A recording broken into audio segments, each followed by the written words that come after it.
Perfect. So let's talk about patient assessments. So I'm going to minimize the screen here.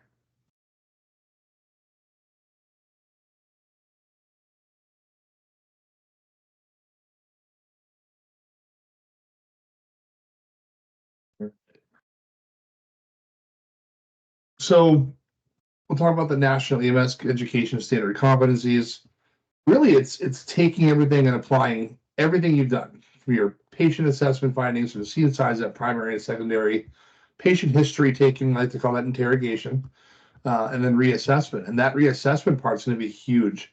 And it's really going to tie in a lot of what we've already covered over the past few chapters, where we have that knowledge of what can happen if we do something, and what do we expect to see after we've done a treatment or a medication or a procedure or things like that.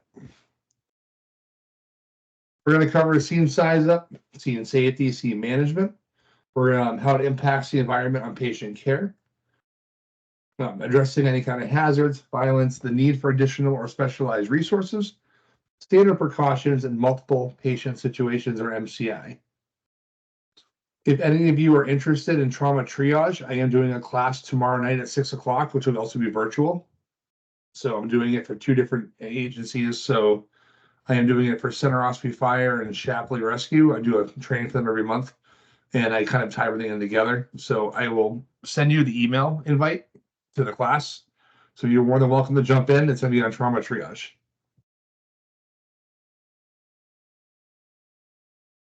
We're going to look at the primary assessment, level of consciousness, the ABCs, or the ABCDEs as well. We're going to do sorry, I can't see it. I don't have my glasses on. Identifying like threats. We're going to look for the assessment of the vital functions, initiate or initial general impression, begin interventions needed to preserve life, and integration of treatment and procedure protocols needed to preserve life as well.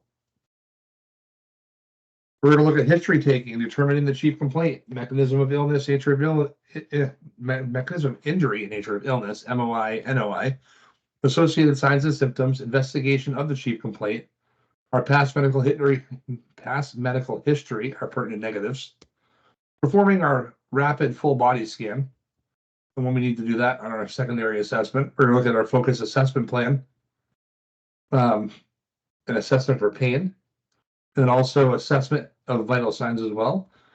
And then some different techniques of physical examinations like respiratory, breath sounds, cardiovascular, neurologic, musculoskeletal system, and all anatomic regions, also assessment of the lungs. Now keep in mind, I have a really bad itch in my nose right now. The assessment of lung sounds, and that's going to be key for us because we are doing things above and beyond the EMT that involve lung sounds to include congestive heart failure versus COPD. And one treatment is completely different than the other than CPAP. That's the only thing that will be the same. But if we're giving people dilators, we can drown them. If we give people, nitrates, it can hurt them depending on what's going on.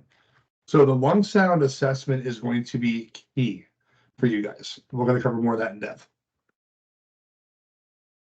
All right. Different monitoring devices. So obtaining and using information. And they talk about pulse oximetry, non-invasive blood pressure, blood glucose determination. Let's add some more stuff into that, okay? And actually, tonight probably wouldn't be a bad night if we get done with this fast enough to kind of introduce to you some end-tidal capnography as a lecture. I do have you guys till 10 o'clock. I don't want you to waste time, but I want you guys to learn about it. And we talk a lot about end-tidal, and it is a basic level skill in New Hampshire.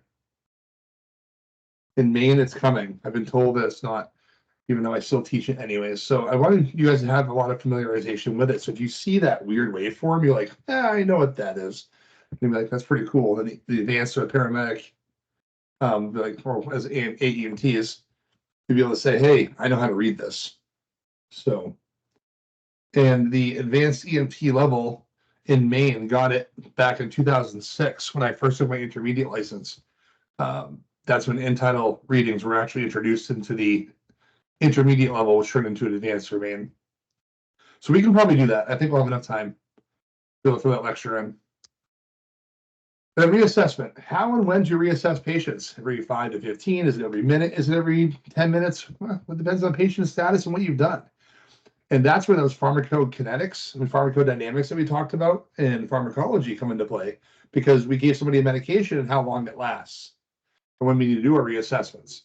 Even if they're a stable 15-minute, if you give somebody something for pain and that runs off in 5 minutes, I'm going to reassess every 5 for pain, right? That's the kind of thing we need to do. And how and when to perform these assessments for all patient situations. So, scene size up. Is that only when you guys first get dispatched, when you show up on scene? I mean, how often does scene size up happen? Continuous. Continuous. Okay. Yeah, Continuous. it never stops. It doesn't even stop even when you're in the back of the ambulance, because things can change. I have had patients in the back of the ambulance before who've been perfectly fine, and then they snap and try to attack you. All right. Again, things can change at all times. You need to have good situational awareness.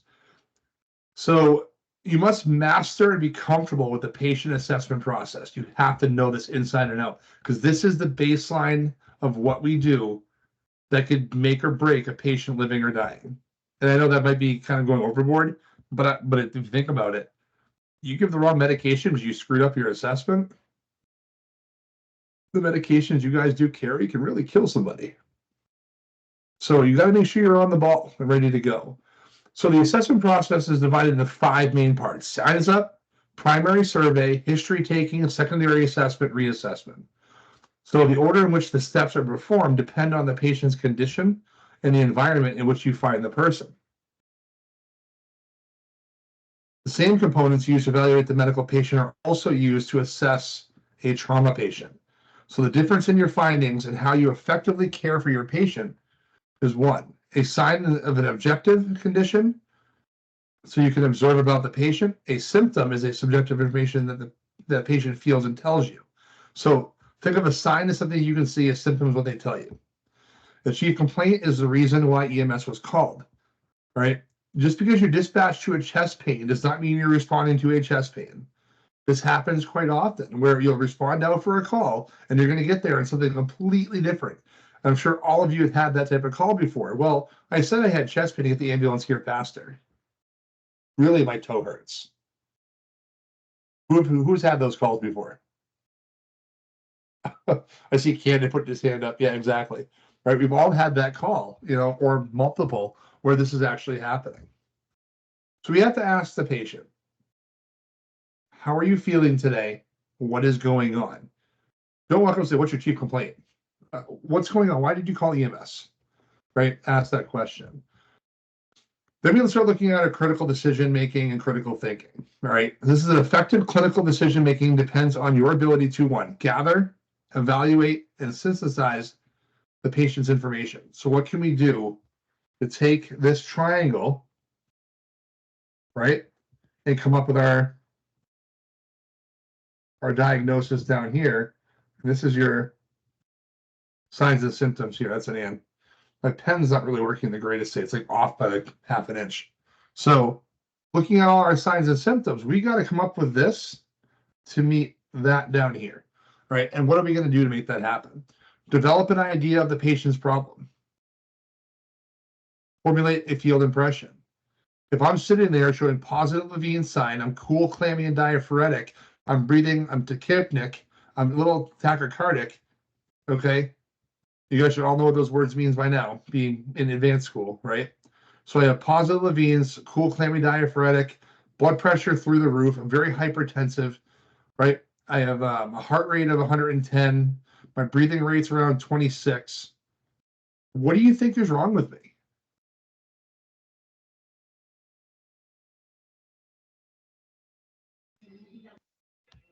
You're definitely having some sort of cardiac event.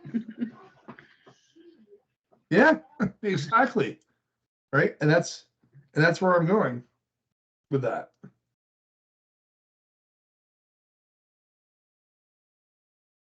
So in every assessment, practice clinical thinking skills, gather that information, right? What I told you are things that you have signs and symptoms. Levine sign is an indication of potential cardiac, right? We talked about, what is that Levine sign again? What is it? Yeah, that grabbing the chest and leaning forward. Exactly, right? So observe the scene and question the patient and bystanders. Gather the good information. Evaluating information, consider the meaning of the gathered information and prioritize them accordingly. I have pain in my leg, my chest is crushing, and you do a DKG and it just says STEMI. Okay. I'm pretty sure I'm not going to worry about that leg pain right now unless it has to do with something with a P and a DVT. Okay. So I got to look at my signs and symptoms, and is this going to really be a cardiac event? And if it is, we're going to go down the road of aspirin and nitro. Right? If we think it's a pulmonary embolus, then we go down a different road. Right? So we got to look at different things with that.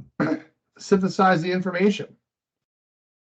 Collect and evaluate data and form a plan to manage the scene and or patient. Interrogating the information you obtain regarding the current incident with similar situations and experiences. Articulating assessment-based decisions and construct arguments. Assessment-based decisions. That's clinical thinking, right? Defending your actions and justify the decisions on which you based your treatment. Why did you do this treatment plan? What guided you to do this? Besides your protocols, tell you what to do. What clinical decision did you make to go down this road? All right. Factors that can hamper the ability to perform emergency medical care usually do not exist in other medical settings. Always base your treatment or transport decision on your assessment of the patient. What are we going to do? Where are we going to go? Right? If I have a patient that's showing left-sided deficit, slurred speech, and the worst headache of their life over their right eye, what do you think it is? Stroke. Really quick, what do you think it is? Okay, and now I'm going to go one step above that. You said stroke, hemorrhagic or occlusive?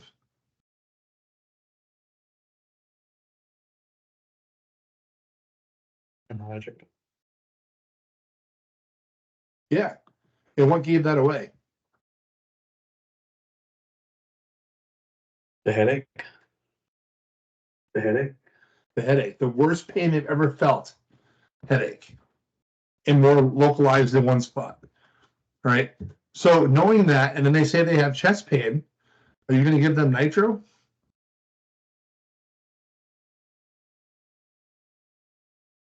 No, but the protocol says you have to, right? Because it has chest pain. This is where that clinical decision making comes into play. Is it right for the patient? All right. This patient is showing signs and symptoms of a hemorrhagic stroke. And if I told you the blood pressure was 220 over 140, right, that also helps the indication that's probably going to be a hemorrhagic stroke, right? So again, signs and symptoms. Look at what you're doing and what you're seeing, and develop a plan. So scene size up, information gathering. That's what we're doing, right?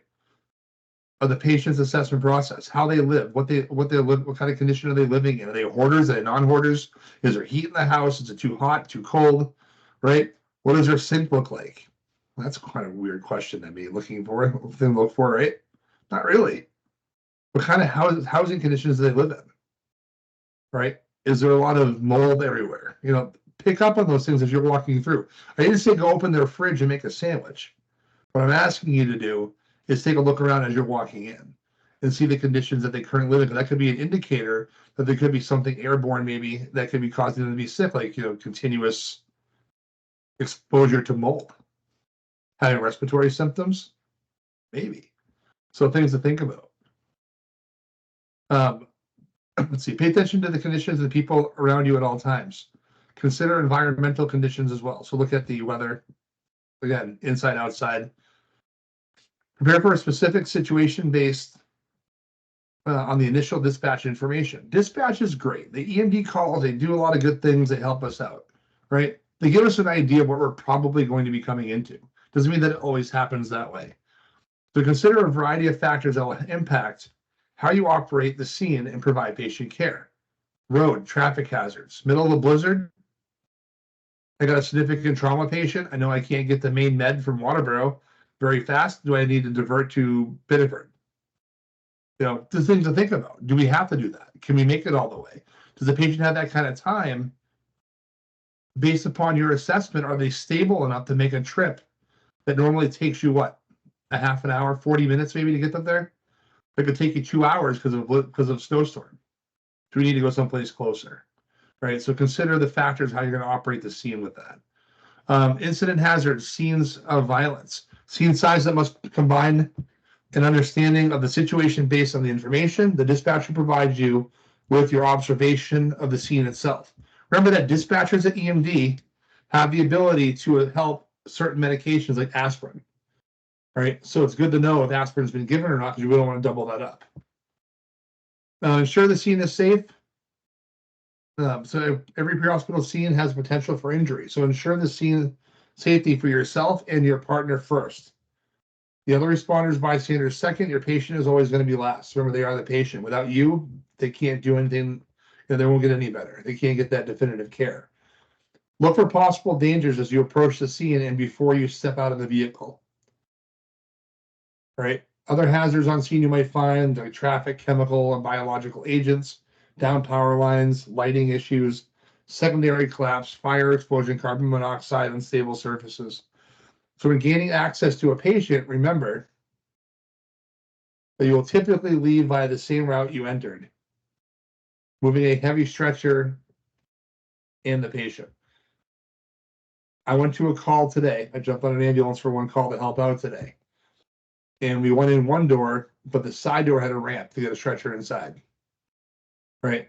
So assess, look around, see what you got. Working in unfavorable conditions and unstable surfaces in a large part of the pre-hospital care. Nothing we do is like a hospital, right? It's not always a flat surface that we work on. Any actions that may take to protect yourself should also be considered for the patient as well. So if they have respiratory hazards, maybe we should put a mask on them as well to kind of protect that. Right. Protect bystanders from becoming patients. The last thing we need is to have multiple patients there. So be aware of the scenes that have potential for violence. So look for those different signs, body language that potentially could move to an unsafe scene. So if that's the case, move to a safe location and call for additional resources. Do not immediately categorize your patient as either a trauma or a medical. Right? You guys have been doing this for a little while. How many times have you gone to a motor vehicle accident? Right? Found an unresponsive patient in the vehicle and a half-eaten candy bar. Have you guys ever been to that before? I know I have many times. I've seen that. What's probably wrong with the patient? What's your assessment by looking at the scene? What do you think?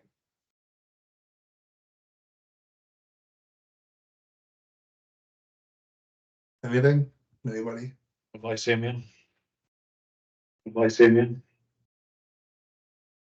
Right, so diabetes. Patient unresponsive at the wheel, minimal damage to the vehicle. Everybody's calling for a life flight, helicopters, and everything else. You took a blood sugar and it's 10. They had a diabetic emergency. They drove a long distance, didn't know where they were, went off the road. We get there, I'm have to think of something trauma, and we forget about the basics, like a blood sugar.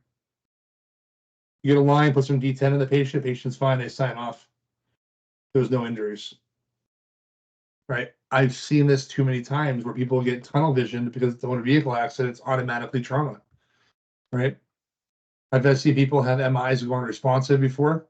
You get there, find the unresponsive patient off into the woods, do a 12 lead on these patients because they're unresponsive. We do 12 leads, and it's a full-blown STEMI. Right? Altered mental status.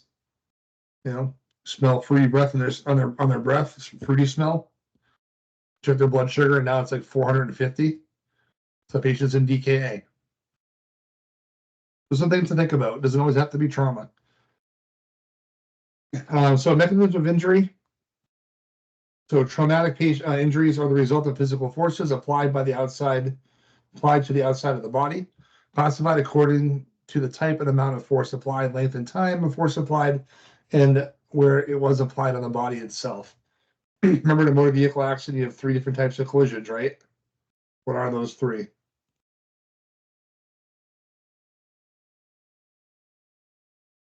What are the 3 collisions in a motor vehicle accident? Based on patient injury.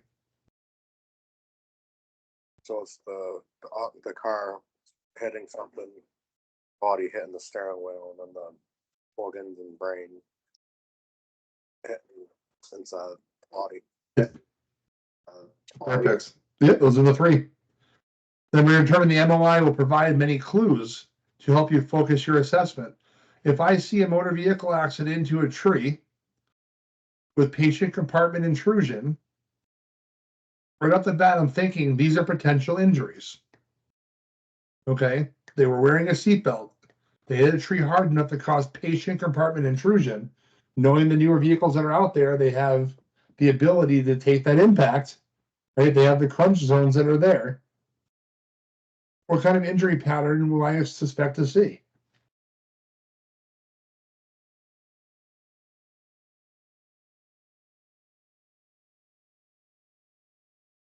They're wearing a seatbelt, but they hit hard enough to actually move the patient compartment.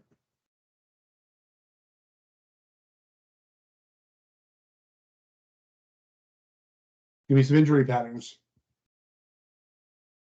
What do I suspect or expect to see for this patient? Whiplash. Whiplash. Okay. Whiplash. What else? Bruising from the seatbelt strap itself. Bruising from the seatbelt strap itself. Okay. Go deeper than that. Long bone Make some fractures. body parts that are broken. Long bone fractures. Okay. So Jen was talking about seatbelt marks. Okay. Very important. Now, who wears their seatbelt the correct way? I can guarantee you about maybe 60% of the population probably won't wear it the correct way. That's around the pelvis, not over the belly.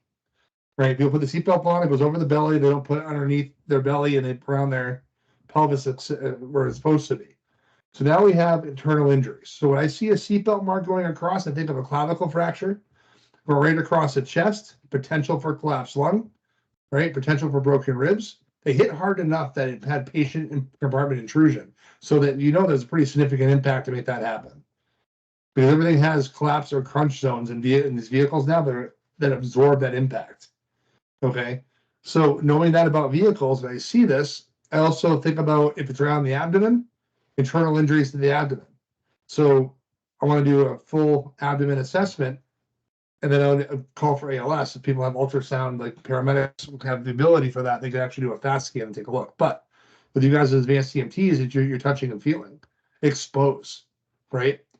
If they hit hard enough that their seatbelt, if they weren't wearing a seatbelt, then I would suspect significant chest trauma.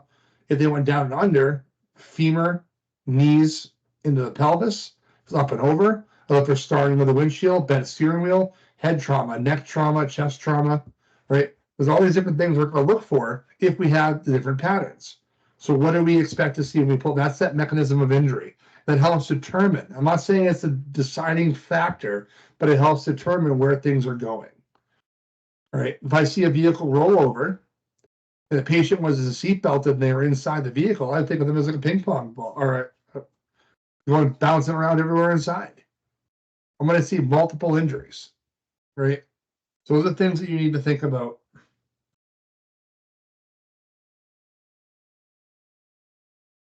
For that. So with blunt trauma, as you can see here, we just talked about this. The force of injury over a broad area where the skin is not broken. This is going to be up here, right? And we have the penetrating trauma, which occurs at a specific point of contact between the skin and an object. I've seen providers miss this right here. I've seen them miss this, right? Working in the ER, I've seen EMTs and advanced EMTs, even paramedics, bring patients in for motor vehicle crashes, and they were so focused on everything else going on, they never exposed the patient on the lower extremities. And I've seen laceration like this from the seatbelts or from any other objects, and it was covered up. They missed it. They missed these bigger lacerations that don't bleed a lot. That's why with trauma, we talk about trauma naked. You've got to get them naked. We have to take a look. Keep their underwear intact is fine, but take a look, right? Look for this bruising, right? Seatbelt marks, potential, right? A lot of internal damage right there. You've got to take a look, right? Also a high risk for infection as well. As we're looking at our open traumas. Nature of illness, make an effort to determine general type of illness or nature of illness, NOI. Example would be seizures, heart attack, diabetic conditions, poisoning. The NOI is often best described as by the patient's chief complaint and medical history. So to quickly determine the NOI, talk to the patient, family, and or bystanders about the emergency itself. So use your senses to check the scene for clues to the possible cause of the illness. What caused this problem? And we need to make sure we're taking standard precautions, PPEs. And I'm not going to go in depth on this. You guys should already know this stuff, right? You should already know you need to wear protection. You got a patient with tuberculosis. What kind of mask do you wear?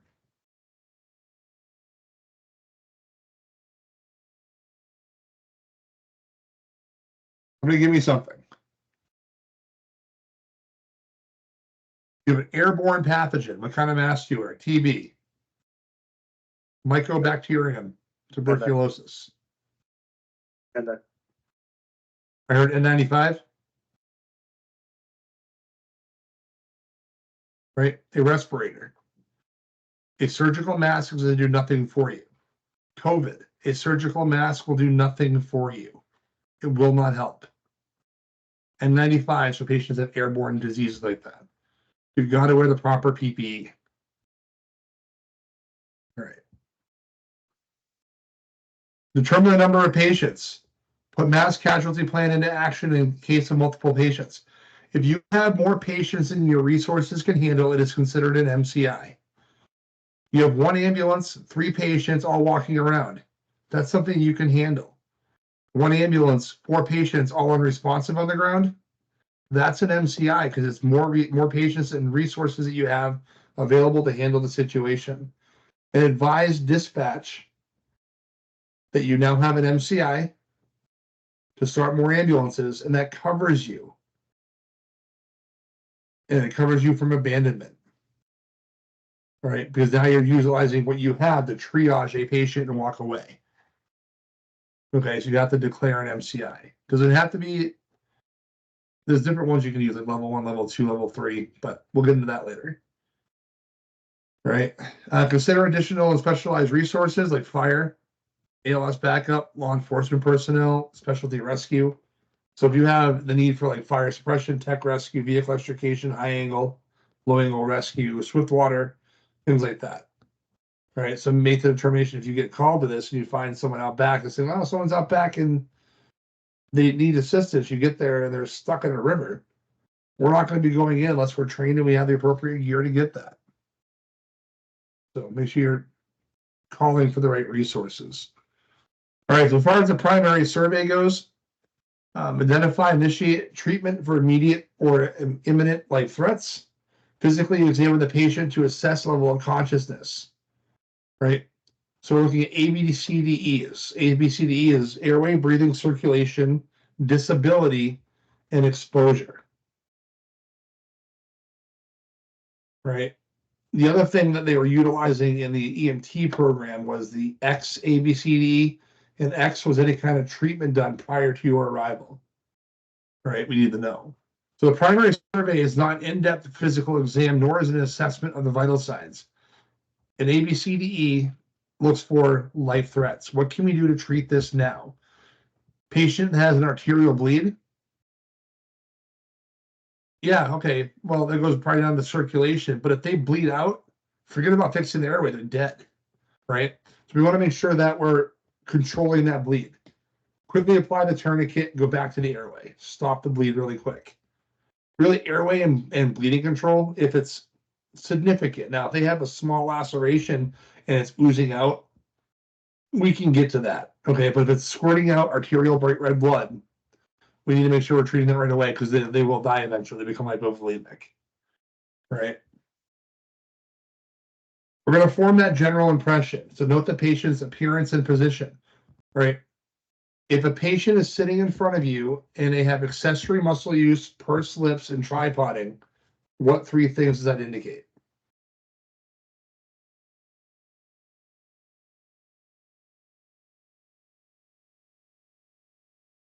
You guys need to start talking more. Respiratory distress leading into respiratory failure.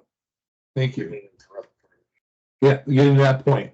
So why are they pursing their lips? What are they creating? Great pressure. Great pressure. Pressure? What's pressure specifically? Positive. Positive. Correct. Positive and expiratory pressure, otherwise known as PEEP. That is why they purse their lips to create PEEP. Right? So does the patient appear to have a life-threatening condition? Yes or no? Was the patient injured? If they were, what caused the injury? Right? Does the patient seem coherent, able to answer questions? Maintain a high index of suspicion and begin treatment. Does the patient seem coherent? Well, how are we going to test that? By asking them certain questions. Is a person alert and oriented? A person, place, time, and event? And what is their GCS score? Right? So who hasn't spoken yet?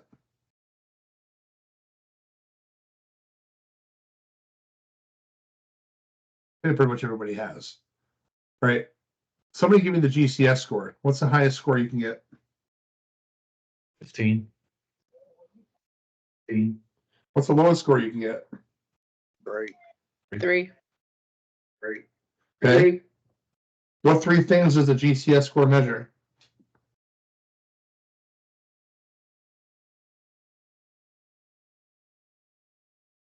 Come on, somebody jump in Motor. quick. You guys should know this. Motor, verbal, and eye opening. Motor, verbal, and eye opening. Okay, perfect. Now stay on for a minute with me. What's the highest score you can get in eye opening? 6. 6. Nope, not 6.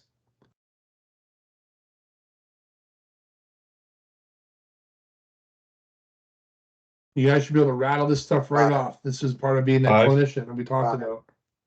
5. 4. Right? 1 to 4 is eye opening. Verbal is 1 to 5. Motor is 1 to 6. Right? I would highly recommend you start memorizing those. And just like the rule of nines, you need to have these things down pat. Because you're going to be treating burn patients and doing a modified Parkland formula and treating them with fluids based on percentage of burns. Right? So you guys need to start learning this stuff now. When you guys document in your narratives, you put down GCS of 14. Okay, well, they have ultimate status. So what would be off? You guys should all be telling me verbal, we get a score of 4 versus a 5, which would equal a total of 14. Okay, these are things you guys have to know because this is part of your trauma and medical assessment on getting a Glasgow coma scale. It was like, oh, well, I've always been told that GCS is for trauma. It's not, right? You can have an off GCS score of patient having a stroke on the motor functions, right? Look at motor function posturing, right? What if I said the patient had posturing? You guys can all see me, right? Let's say their hands are doing this. They're coming in like that. What kind of posturing is this? When they curl in this way. Recordic. Recordic. Decorticate posturing, right? Perfect. What if their hands go out and they go back this way out like this? They open up and go out this way.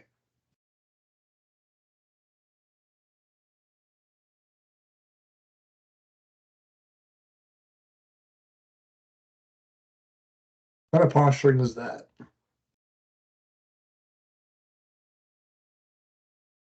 Anybody jump in with this?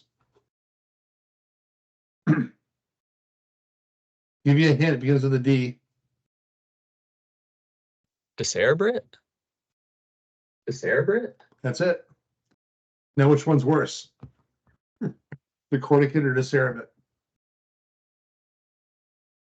Discernment. Discernment. Cerebral posturing. And if you look at your motor score from 1 to 6, discernment's going to be 2, the quarter bit's going to be 3. Okay, so know your GCS scores because that's actually part of it. And no movement is a 1. Your table has a 3 total.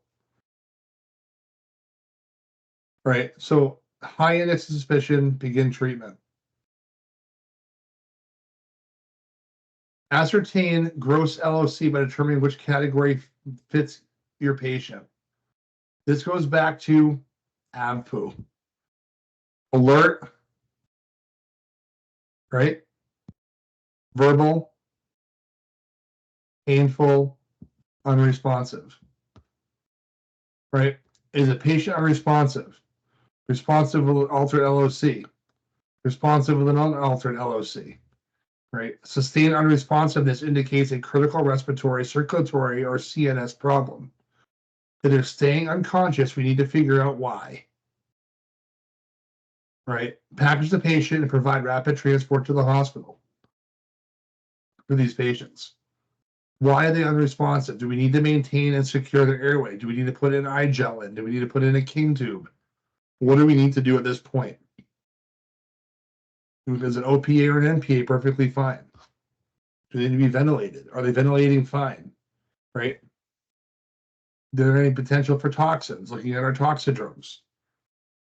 Further assessment will also be required for any patient with an altered level of consciousness. AEIOU tips was a big thing, right? We look at medications, drugs, alcohol, poisoning, hypoglycemia, chemical imbalances, right? Neurological conditions, inadequate perfusion, oxygenation adversely affecting brain function. Remember the whole EMS triangle. They're required to have 3 things to stay alive. That's your blood, oxygen, and sugar. You got to check these, right? End-tidal CO2 monitoring, pulse oximetry, blood glucose, vital signs, blood pressure, heart rate, respiratory rate, lung sounds, pupillary response, respiratory rate. All this stuff's very important. So we're going to test for responsiveness in the way a patient, which is the way in which the patient responds to external stimuli using verbal, tactile, or painful stimuli. Right? As far as orientation, ensure the patient's cervical spine is also manually stabilized by either you or another provider if there's any indication for to establish spinal motion restriction. Was there a potential the patient may have a spinal injury? Indicators for spinal would be MRI that indicates potential for spinal, pain or tenderness of the neck or spine as we palpate, patient reports pain in the neck or back, paralysis or neurological complaint, priapism, altered mental status, intoxication, a Glasgow coma score of less than 14. Did I just tell you guys you know Glasgow coma scales? Yeah. If they have a 14, there's something wrong, right? Distracting injuries, like a femur fracture, would be a distracting injury. Difficult or the inability to communicate, unable to get words out, slurring, stuttering, right? Not making any sense with their words. So we look at the AVPU scale we talked about before: alert, awake, responsive to verbal, responsive to painful or pressure, unresponsive. Right? This figure here shows methods of gauging a patient's responsiveness. Right? Me personally, I like pinching the traps. Right? I probably won't pinch the patient's neck, but I'll go more this area here. Right? And I'll pinch the trapezius muscle. Usually that can get someone to move.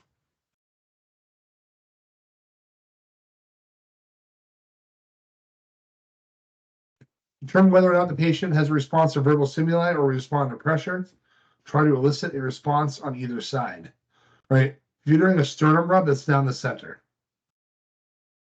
So to me, if you trap pinch up here and down here, like that, not her face, but you trap pinch either side, that just will help you better determination and what could potentially be going on. It elicits that pain response each side of the patient. All right, airway management. We're going to cover, I'm not going to go in depth on this because we are going to cover this in depth, I believe, next class on Thursday. Always be alert for signs of airway obstruction. Determine if the airway is open and adequate.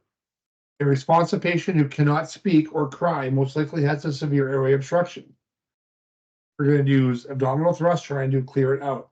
Unresponsive patients should now be considered to have experienced a traumatic event. Right? If they go unresponsive, remember we start CPR to get this stuff out.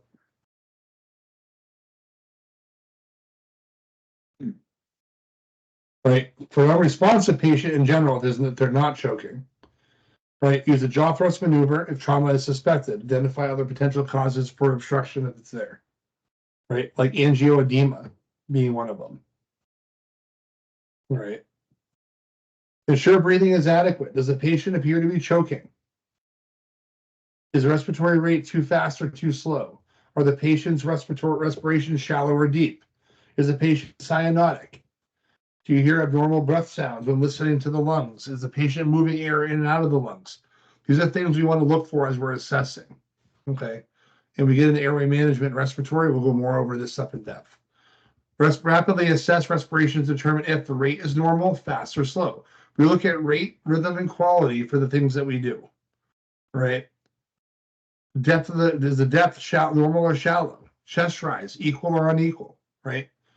Is one side going up, the other side not moving at all? Could it be a pneumothorax? Assess the patient's breathing and listen to breath sounds with a stethoscope over each lung. Not each lung, but each lobe. Take a good listen.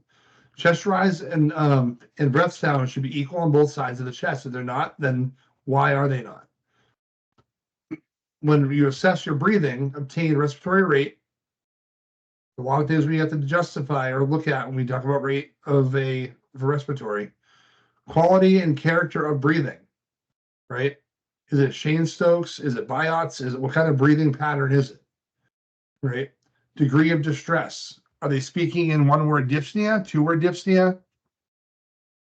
Are they speaking in full sentences? Use of accessory muscles in the chest or neck. Never withhold oxygen from a patient who's having difficulty breathing. If they're having breathing problems, give them O2. But again, based on your clinical determination, how much do we need to give? Provide positive pressure ventilations for patients who are apneic or whose breathing is too slow, too fast, or too shallow. We look there for bradypnea, tachypnea, right? Are they not getting a deep enough breath in due to an injury, or is it because of pneumonia? Right? If the patient is breathing adequately but remains hypoxic, we need to make sure we're giving them oxygen. So the goal to oxygenate is between 94 and 99%. We do not want to hit that 100. If a patient develops difficulty breathing after your primary survey, immediately reevaluate the airway. An air exchange, remember, is a critical issue, not simply the number of breaths. Okay, so if they're breathing 18 times a minute, but they're breathing shallow, right? Then we got to fix that problem. Or they could be breathing 18 times a minute and be wheezing with some bronchoconstriction. Do we need to fix that? Yes, give them an albuterol treatment. Right? We're going to observe how much effort is required for the patient to breathe. Labor breathing is characterized by patient's position, concentration on breathing, and increased effort and depth of each breath.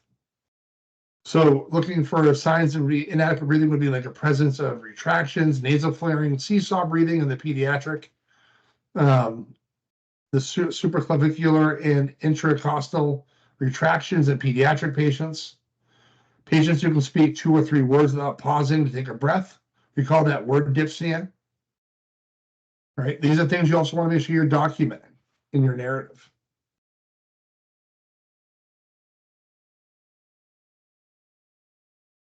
All right, so 2 common postures indicate that the patient is trying to increase airflow. One is tripoding, right? This is going to be in the picture over here.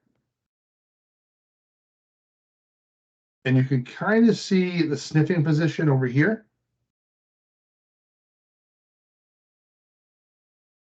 These are 2 common postures that you're going to see to have a patient breathe better. The other one is pursed lip breathing, which is not on here.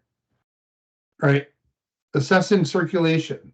Helps you evaluate how well the blood is circulating to the major organs. Circulation is evaluated by assessing the patient's mental status, pulse, and skin condition. We're going to make sure we're assessing the pulses. Rule of thumb average. Okay, this is not part of your textbook. If they have a radial pulse, most likely they're going to have a blood pressure of greater than 90 systolic. If they have a carotid pulse only, your systolic blood pressure is around 60. Okay, you're not going to be tested on that. This is just some rule of thumb stuff. Pulse is the pressure wave that occurs in each ventricular contraction, causing a surge in the blood circulating through the arteries. It's usually felt at a pulse point. In responsive patients older than 1 year, palpate the radial pulse of the wrist. If unresponsive patients older than 1 year, palpate the carotid. In an infant less than a year old, we're going to be checking the brachial. A normal heart rate is 60 to 100 beats per minute in an adult. With that being said, anything greater than 100 beats is considered tachycardia. Anything less than 60 is considered bradycardia. Right? Who can tell me all the different areas you can check a pulse to assess circulation? So you have the femoral, And start from the head down. so you have the carotid, brachial, radial, Right. femoral, radial, femoral, Okay. pedal, dorsal. Dorsal. So you're missing two. And they're both in the lower extremity.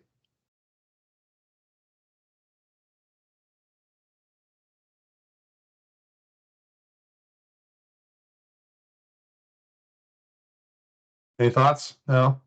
Anybody else want to try it? You're missing two. You have the dorsal pedal, femoral, radial, brachial, carotid. There's two more in the leg.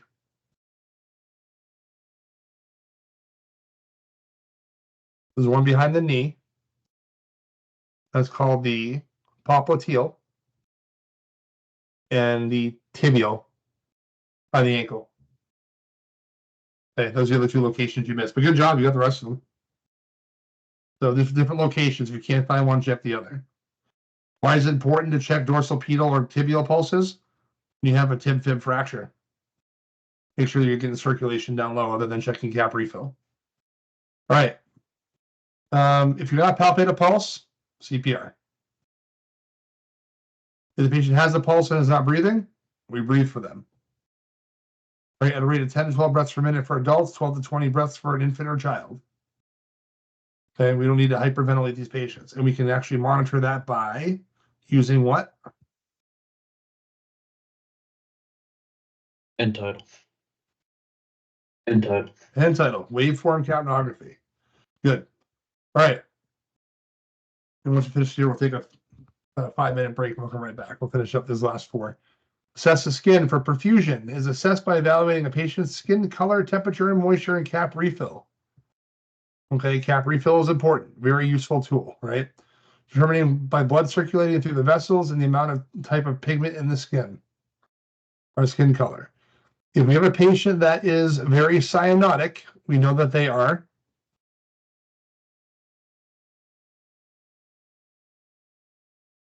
what? If they're cyanotic, they are what?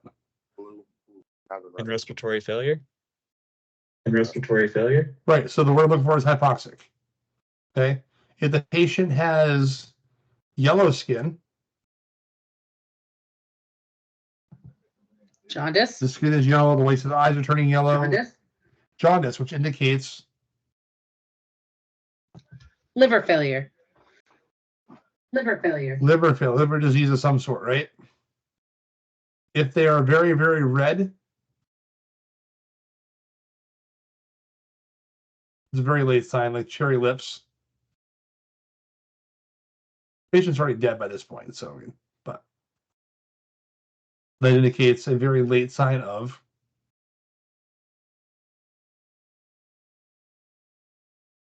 carbon monoxide poisoning.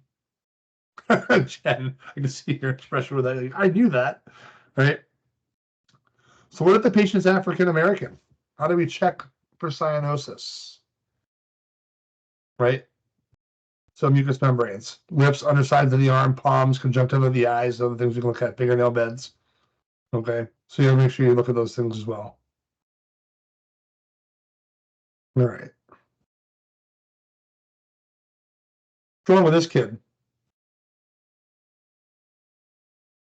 Other than being sad. He's hypoxic. He's hypoxic. Yep, he is very hypoxic. You can see it around the eyes, around the nose, mouth, chin. Eventually, you start seeing it in the chest. Okay, very hypoxic kid. We already covered all these as well. All right, 2 more to go. We'll take a break. Skin temperature. Normal skin and was warm to the touch. That's normal. It's supposed to be warm, not hot, not cold. All right. And normal skin temperatures are hot, cold, cool, cold, and clammy. If they are clammy, they are not perfusing. Okay, keep that in the back of your head for later on. Significant fever, sunburn, hyperthermia will make the skin feel hot to the touch. Skin will feel cold when a patient is in early shock. Early, right? Okay, we got to pay attention to that.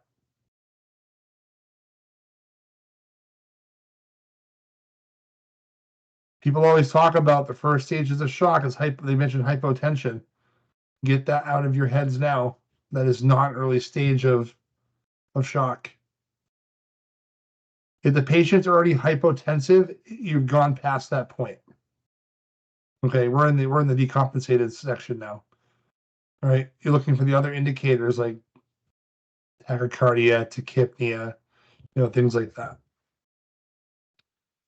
Feel the patient's torso, okay, underneath the clothing with the back of your hand.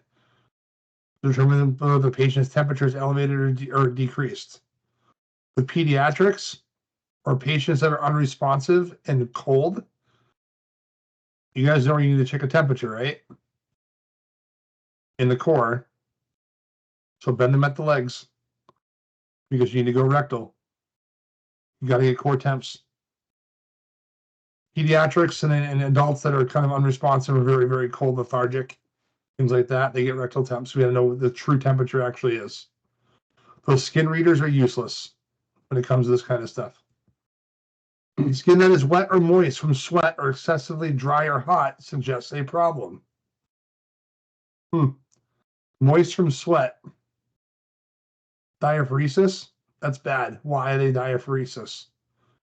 Right, versus excessively dry and hot, like a patient who's in heat stroke. When they lose the ability to stop sweating and your thermal regulators in your body no longer produce sweat to cool down. Okay, those are severe heat stroke patients. Okay. Other things to think about too when assessing this kind of stuff. If they are breathing fast, what also are they losing?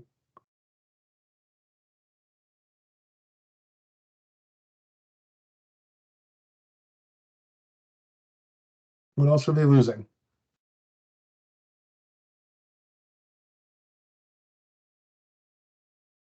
They're blowing off carbon dioxide, so they're going to have low end tidal readings, right? They're breathing too fast, but they're also expelling heat, moisture, which causes them to dehydrate. Okay, so a lot of things go on when a patient has tachypnea. It's not just a fast respiratory rate. There's more things behind it. All right, look at that during the respiratory section. All right, CRT, capillary refill time, provides an indication of pediatric patients' level of perfusion. Right? And yes, they are wearing gloves. There's not just white hands. Okay, check the nail beds. The feet are also good indicators as well. Suspect poor peripheral circulation when a capillary refill takes more than 2 seconds or the nail beds remain blanched. Okay, this can be affected by body temperature, position, pre-existing medical conditions, history of a smoker, and medications. Who can tell me the medical condition when patients' hands are always cold? What syndrome is that? Isn't that Reynolds syndrome? Yes. Yep, Raynaud syndrome. Yep.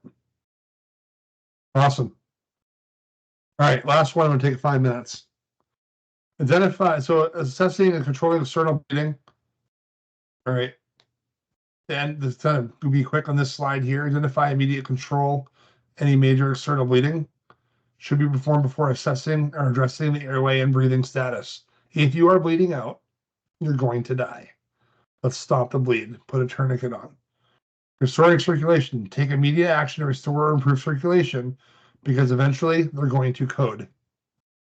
All right. So we got to make sure that we're looking at these external bleeds. If they're arterial, we have tourniquet. If you have venous bleeding, let's put some pressure dressing on it.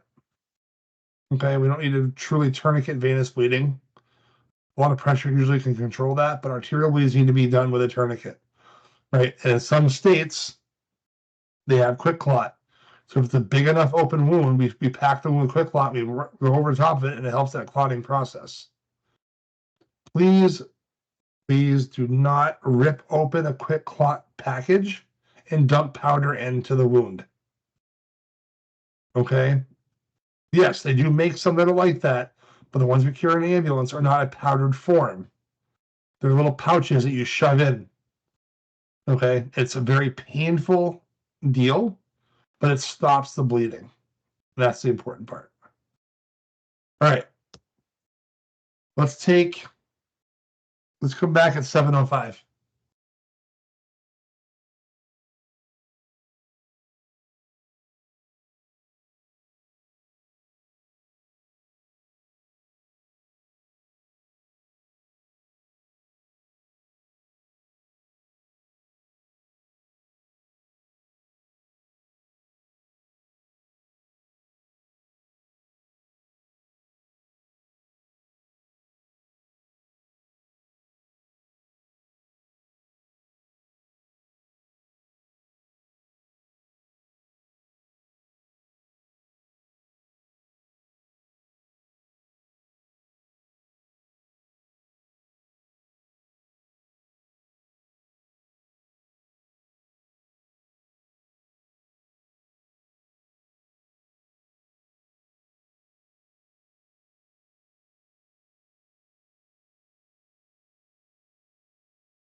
Everybody back?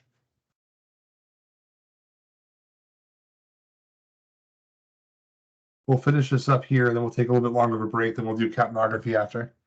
I have an addition too, and I do not quiz on that. I think it'll be good information for you guys. All right. So assessing for a disability, we're going to perform a brief neurologic evaluation, determining the patient's normal mental status. So Orton-oriented ×4, person, place, time, and event, GCS score. Okay, we can use some other checks too. We'll get more of that in detail when we start talking about neuro assessments. We'll talk about the FAST-ED, Cincinnati, the NIH stroke score, different apps you can utilize to help with that kind of stuff, memorizing what these things are. All right, there's different ones that are out there. Every hospital has something a little bit different. New Hampshire really likes the FAST-ED. Massachusetts likes the FAST-ED. Okay. But Cincinnati is also there. FAST-ED is a little more determined. There's an LA stroke scale. There's different ones that are out there you can utilize. But I like using the FAST-ED score in conjunction with the Cincinnati stroke scale for any kind of neuro assessment.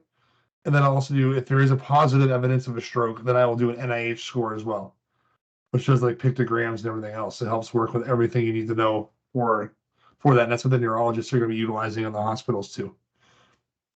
Other mental status, any deviation from or oriented person, place, time, and event, or a patient's, hold on a minute, we underline this one here. Or not. Normal baseline. So if they have dementia and they are already confused, is that normal? Yeah, it's normal for their baseline. Okay.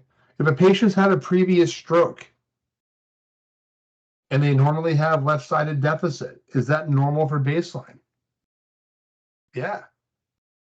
So document as such, right? If a patient has Alzheimer's dementia and they are already confused, you put down they have a GCS of 15, then that is incorrect.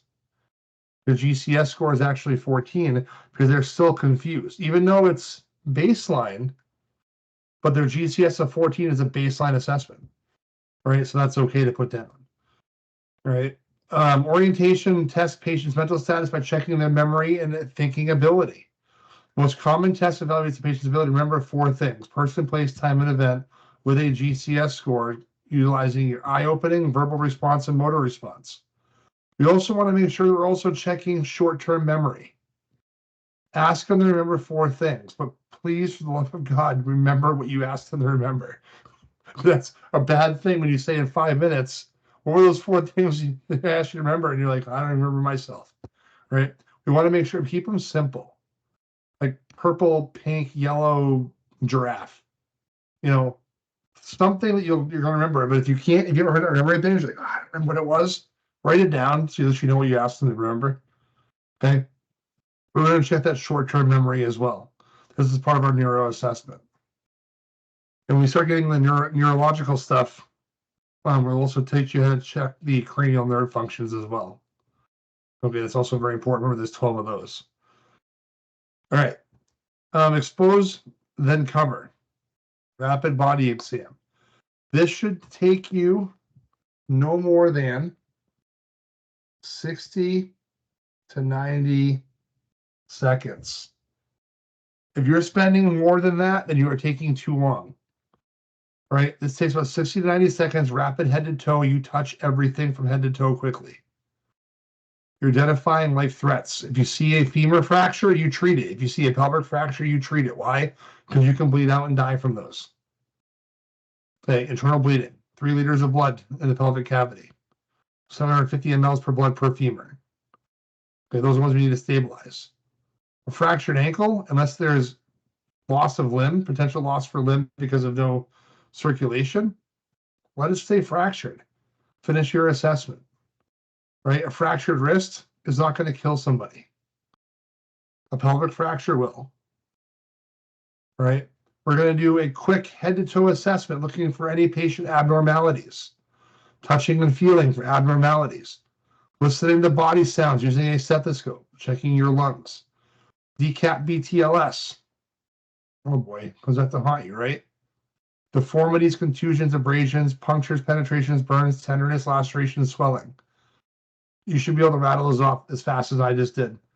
is a new monitor to remind you what to look for when you're inspecting and palpating various body regions. Right? We need to make sure that we're doing that.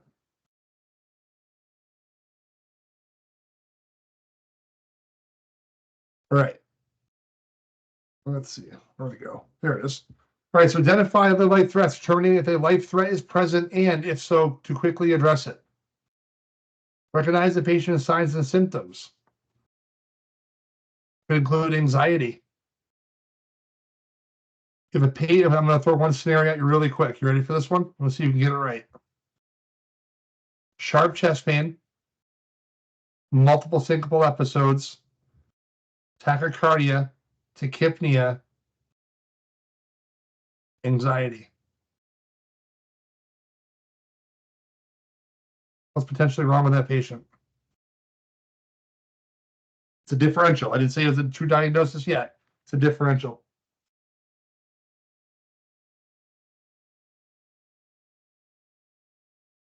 Possible panic attacks and hyperventilation.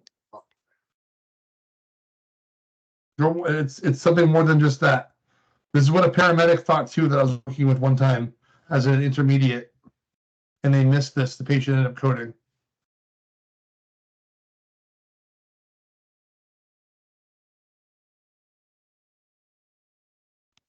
Learning time. This is what we got to figure out, right? Multiple syncopal episodes, chest pain, sharp in nature. Appears to be like anxiety, tachypnea, tachycardic.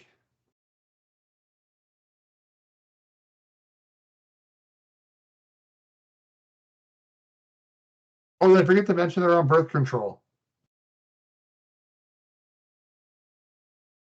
What could it be?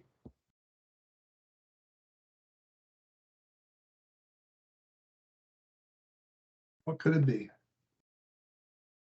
There's only one thing that pops into my head right now. Even more so now that I added birth control into that.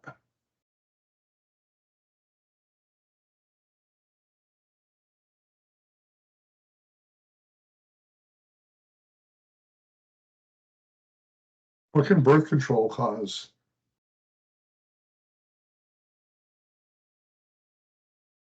Wasn't there a company called Mirena that got like sued because bad things were happening while taking it for birth control? Who can tell me what that bad thing was? Come on, someone's gonna have this. I just gave you all the signs and symptoms of one specific condition. You guys are all gonna laugh when I say this too. What a pulmonary embolus. What does birth control cause potential for? Blood clots. That's why people take a daily aspirin. They're usually on birth control. Okay. I had a 23-year-old female patient many years ago that had those identical signs and symptoms. I said, I bet this is a PE. I had a paramedic blow me off, literally yell at the patient, yell at them. Tell them to calm down, get over it. You're having an anxiety attack. Got to the ER. I sat with that patient as a patient advocate. The nursing staff believed the paramedic and did not listen to me at all. And I was beyond upset. I'm using good words today. I was beyond upset. And if I hadn't stayed with that patient, she would have been dead because she coded in front of me.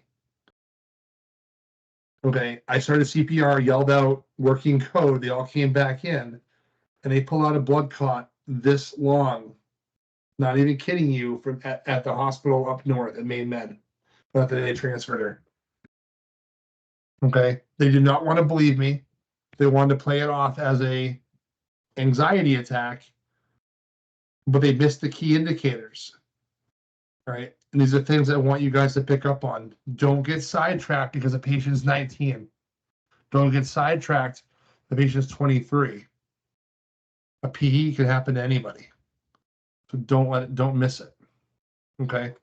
That's not something you want on your record. And the way things are nowadays, you probably end up losing your EMS license if you missed it and diagnose that as an anxiety attack.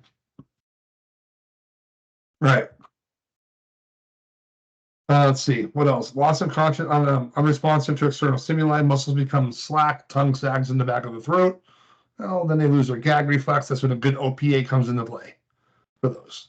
Okay, displace that tongue, that way they can get good ventilations in. Only a few general conditions cause sudden death. All right, airway obstruction, oxygen, one of those three things that causes death. Right, if you don't have it, respiratory arrest, oxygen, respiratory failure, oxygen, cardiac arrest. Well, blood can't pump, therefore not perfusing. Shock, not perfusing, not enough blood. Severe bleeding. What they should have put on there, it probably falls underneath the shock category, is severe hypoglycemia. The body can die, goes into shock, hypoglycemia type shock, patient dies. Everything I mentioned to you in that triangle, blood, oxygen, sugar. Move one of the three, patient dies. With the fire triangle, one of the three, fire goes out. Well, their lights go out because you do not provide one of those three things. We got to make sure we're maintaining that homeostasis. All right. Turn to patients, priority of patient care and transport. A rapid body assessment will assist you in determining transport priority. So the high priority patients should be transported immediately. Just because the hospital is 5 minutes down the road does not mean you don't treat, though. Okay. Yes, get them loaded, get going, treat in the back of the ambulance. Don't use the excuse, well, we're only 10 minutes away. I never want to hear that come out of your guys' mouth at all. You treat your patients to your best ability, whether it be IV therapy, medications. Do what you can, because that 10 minutes could mean life or death for that patient. So, difficulty breathing, serious MOI, or general impression, right? But I said the word Siri, apparently. All right, severe chest pain, pale skin or other signs of poor perfusion, complicated childbirth. Nobody wants one of those, right?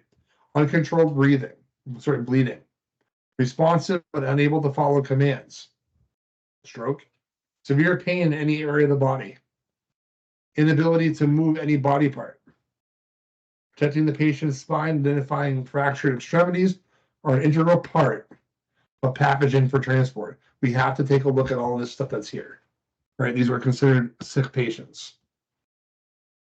If you suspect spinal injury MOI is significant enough to cause a possible injury, you need to consider spinal motion restriction early. The golden hour, as you can see here, the Platinum 10 is the first 10 minutes of the initial assessment, intervention, and packaging. That's how long you should be on scene for critical patients. When I look at CQI and I see that you've been on scene longer than 10 minutes and the patient's unstable, I start asking questions on why. Was it a difficult extrication to get the patient out of the house? Okay, I give you that. But if the patient was easily walked down or taken out on a stair chair, it took you 25 minutes and you sat on scene the entire time, I have a problem with, right? 20 minutes, discovery of the incident and activation. 30 minutes, EMS transport and initial hospital stabilization, right? You don't get much time. The golden hour does not start when you show up.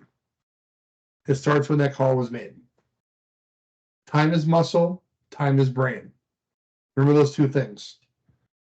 Definitive care is 90 minutes for any kind of STEMI to a cath lab where they can have what they call door to balloon time, right? They have 90 minutes. Strokes have 5 or 6 hours. Some are now even more than 24, depending on types of strokes that you may be having. Right? Time is brain, time is muscle. Cardiac muscle does not rejuvenate once it's dead. Okay, so you got to make sure you get into the hospital. All right, reassess patients every 15 minutes or 5 minutes, depending on the stability of the patient. Sorry about that. History taking provides details about the patient's chief complaint. Right, we need to gather as much as we possibly can and document all the information gathered. Demographics, age, race, sex, patient medical history. Very important for us, knowing what they have for past medical history. That's pertinent.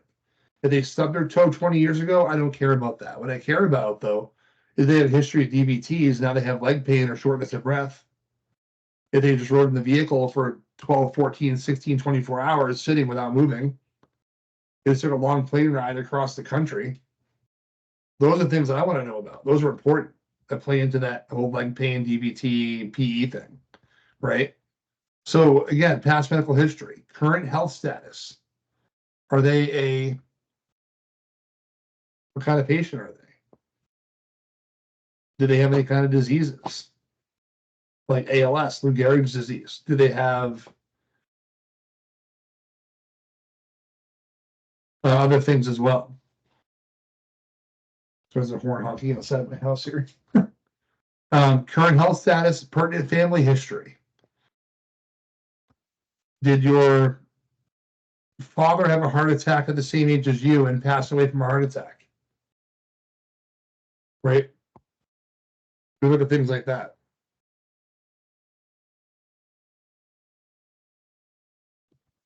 But family history is very important, right? And recent travel history as well. They come back with shortness of breath and this came from Africa. Okay, well, I'll do some research and maybe they brought back an airborne or some pathogen, like tuberculosis. Right. So investigate the chief complaint. So begin by making introductions and making the patient comfortable. Obtain permission to treat. Hold on one second.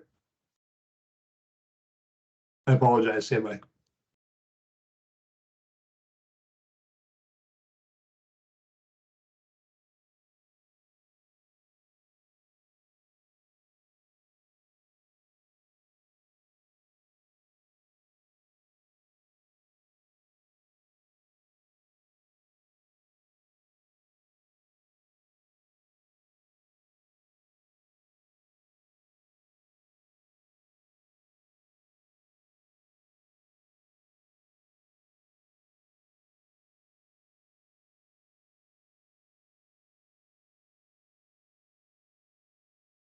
I apologize, sorry about that. All right. So do not interrupt and be empathetic of the situation. Use eye contact, body position, language. Get down to the level. Ask if you can assess them. Say, do you mind if I touch your arm? You know, be there for them. Okay. Ask open-ended questions. And don't gang question anybody. I hate when people do that, when they ask like 15 questions at once to someone who's elderly and they have no idea what you just said. If I said to Mike, let's say Mike's 80 years old, right? Do you have any chest pain, shortness of breath, dizziness, nausea, vomiting, headache, blurry vision, diarrhea? Yes, all of the above, right? But he's like, well, yes, I do. Well, which one?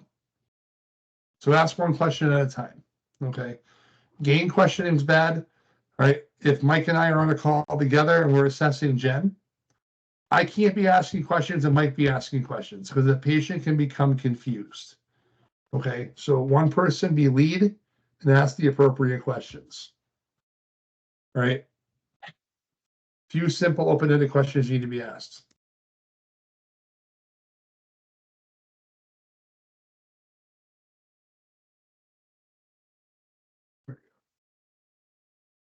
Oh boy, OPQRST.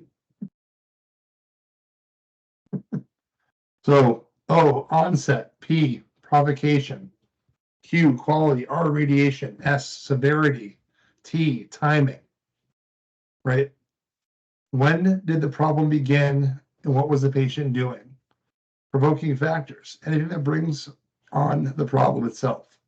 Anything that brings relief. What makes it better? What makes it worse? Quality, patient description of pain. Oh boy. Radiating pain, diffuse pain, focal pain. What could that be?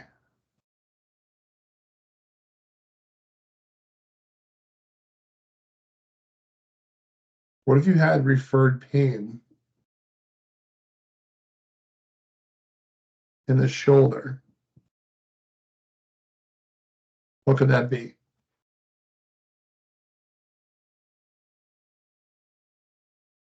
Come on, someone knows this one here. I know they do.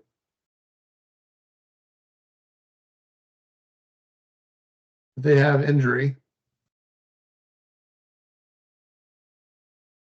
here, and they get referred pain to the shoulder, what type of injury could that be? Internally.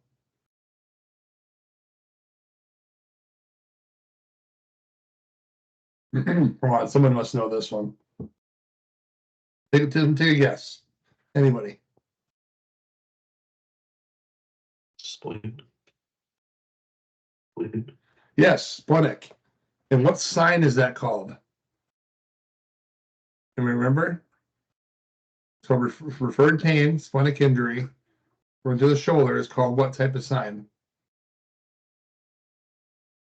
Begins with a K. We'll start with that. Anybody know it? All right, I'll tell you what it is. Make sure you memorize this. It's called Kerr's sign. Kerr's sign is splenic injury radiating to the shoulder as a referred pain. Right. So radiation. Radiating pain refers to an area of the body in which the pain, origin of pain or discomfort may travel. Referred pain is a pain that exists in more than one place.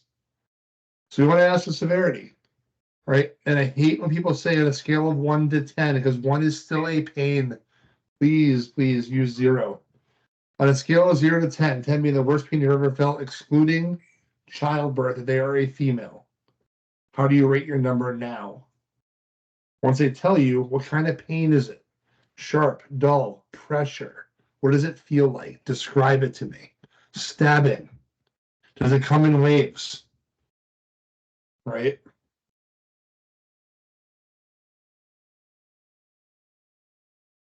So look at that.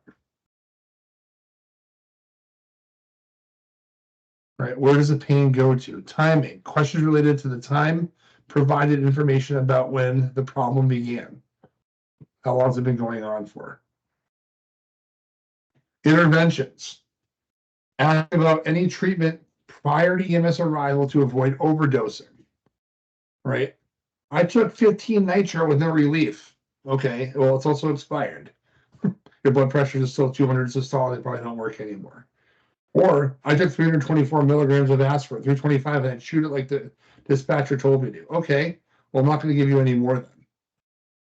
Right? I took 4 albuterol treatments for your arrival. I still can't breathe. Well, they're still taking 2.5 milligrams of 3 mLs. They're nebulizing it in like we would do the same thing. It's not working. Do I need to call for extra help now at that point? So ask those specific questions. What has been done for interventions? Right? Sample.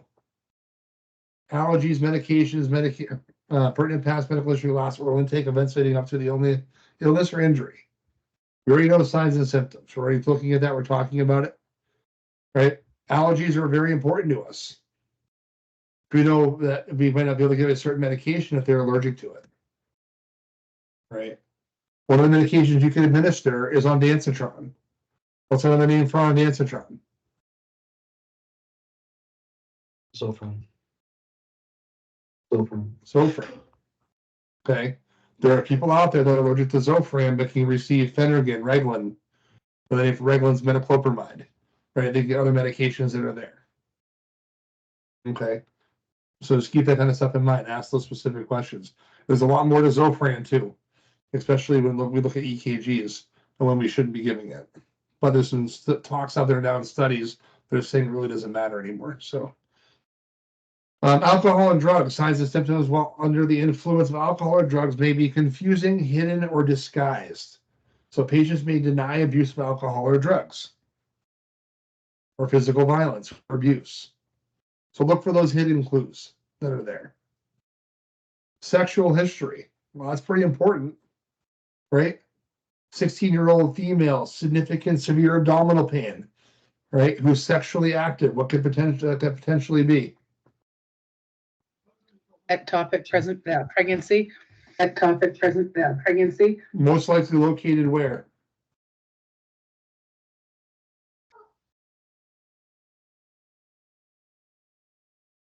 Fallopian tubes. Fallopian tubes, exactly. Yeah.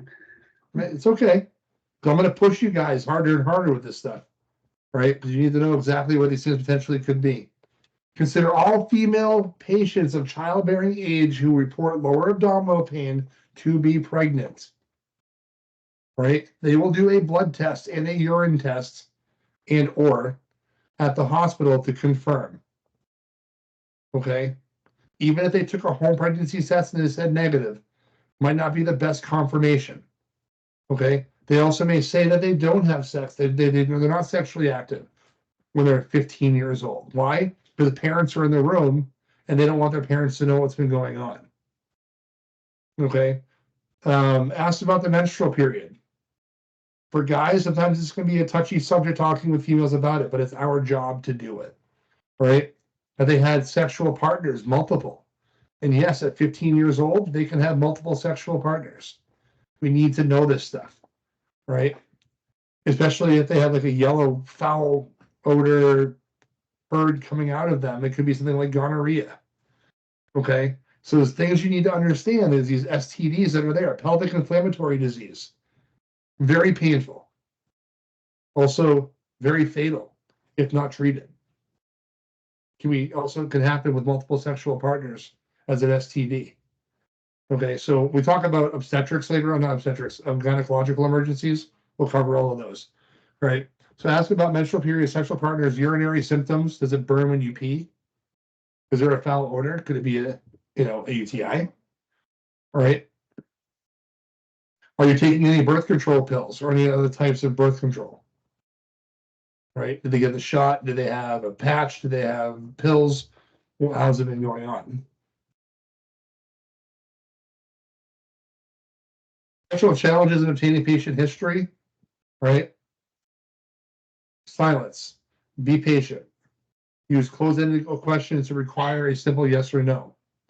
Consider whether silence is a clue to the patient's chief complaint. Look for visual signs in the patient's environment that may indicate why a patient is not communicating. Right? Look for nonverbal clues, including facial expressions that may show pain or fear. Right? There could be some of the things going on at home with parents that we don't know about. So we need to pick up on certain clues. But if you suspect something, please do not go start accusing family members. Right? Get them to the hospital, notify the nurse of your findings, and pass it on from there. Okay? And also do your mandated reporting. Overly talkative could be an excessive caffeine consumption. Okay? Yeah, I get it. You guys are all in EMS, you drink a lot of caffeine, but there's also excessive caffeine. Nervousness or ingestion of cocaine or methamphetamines. Right? Interesting to follow patients that are on methamphetamines. Direct the patient to stick by the facts by summarizing statements frequently. Right? Multiple symptoms. Spend extra time assessing the patient. Prioritize the patient's complaint. As I said before, they could have head pain, chest pain, stomach pain. Okay. Well, if they have all three of those, they have a pneumonia with stomach pain, could be something like COVID. Right? What's been going on? So you got to ask these specific questions and kind of determine where potentially could be going. All right. Anxiety. Expect anxious patients to exhibit signs of psychological shock. Be aware that emergency response is involving anxious and hysterical patients can turn violent. Right? So also can be encountered during a routine EMS call when family members are present, cannot cope. Okay, with the loss of a loved one, loss of a child, right? Things can happen. Remember the 5 stages of death and dying, one of them being anger. Okay. Anxiety may indicate low blood glucose levels, shock, or hypoxia. We can test for those. We have that ability. We have the mechanisms to do so. All right. Reassure the patient that any nervous or anxious response is normal and can be overcome. Be confident in your approach, but have a positive demeanor. All right. Be confident. Be aware of the emergency responses involving anxious and possibility hysterical patients can turn violent. Anger and hostility. Every patient encounter has the potential for violence and hostility. right? And patients, friends, family, bystanders may direct their anger and rage towards you. Who's been to a unresponsive patient in a bar before?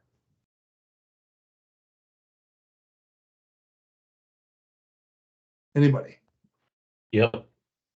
Have you ever gone to the bar for Yep. for medical calls? Right? What do they want to do? Either they want to help you, or they're pissed off at you. The people that are around and the friends that are all intoxicated either want to help and get in the way, or they're pissed off at you because you decide because you're taking not because you decide because they think you're taking too long.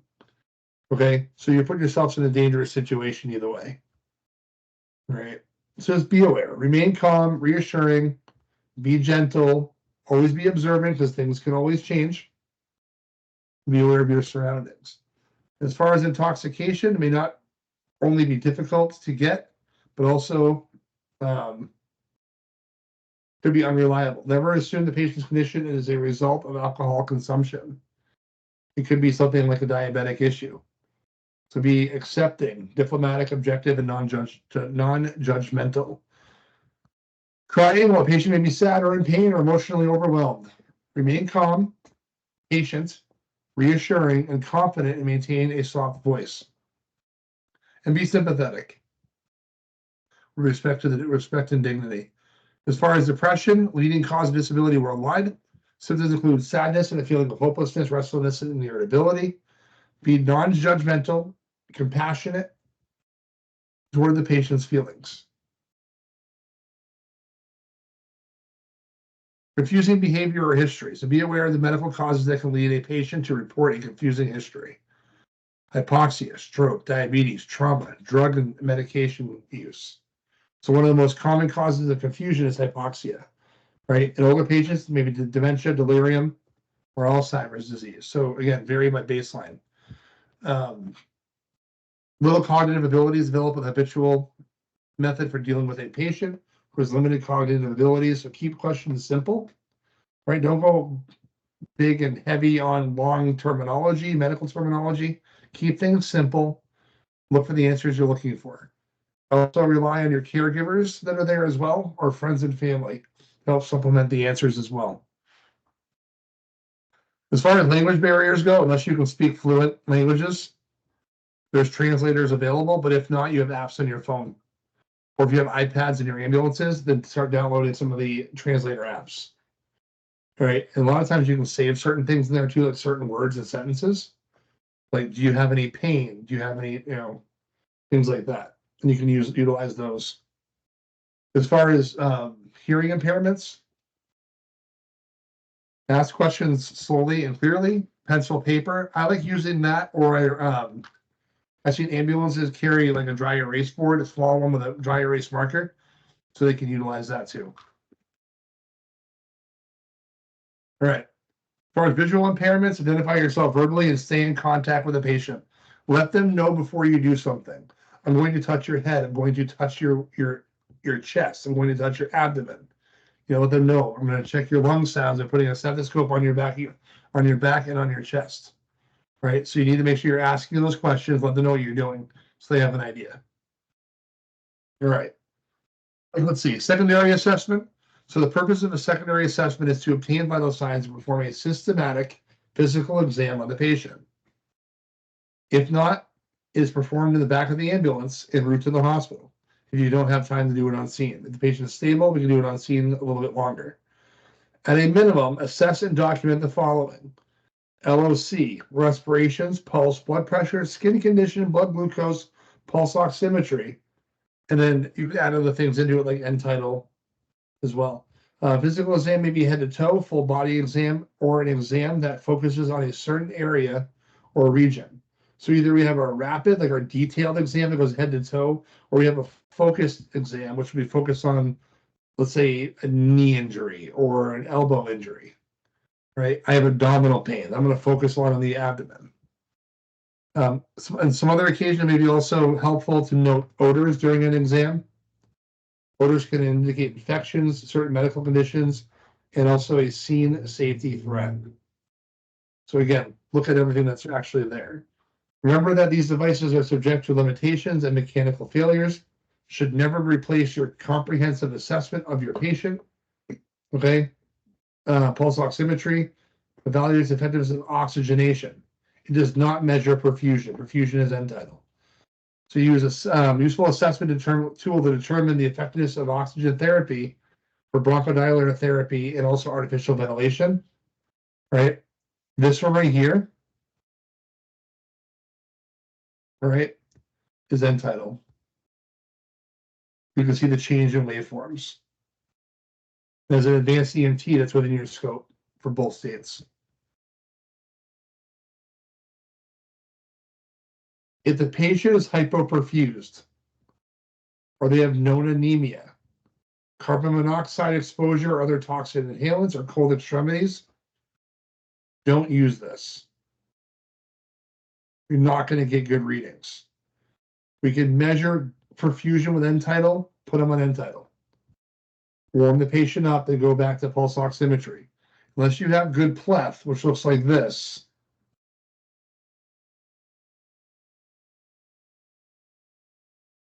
Right, that's normal pleth. Probably drawn a little bit better than that. That's what you're going to see on a cardiac monitor for pleth. You can almost see it in here a little bit too, right up in there. Right. That's what we're looking for. When we get into cardiac stuff, I can touch on that little notch later, but they were going to discuss now though.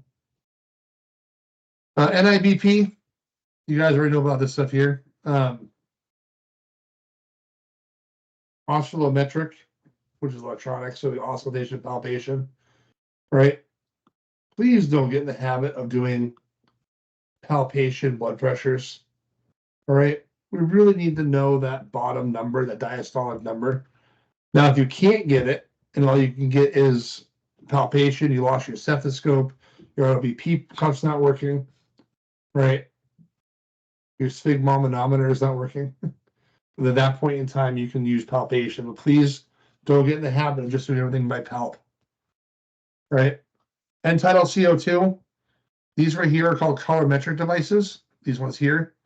Remember yay for yellow? Good thing, remember yellow is good. That means that there's carbon dioxide in here, right? Purple means that you're not in. But we're going to look at waveform, and that's going to be what you see on the very bottom, right there. That's waveform capnography. We'll cover that here, and hopefully we have enough time to get that done.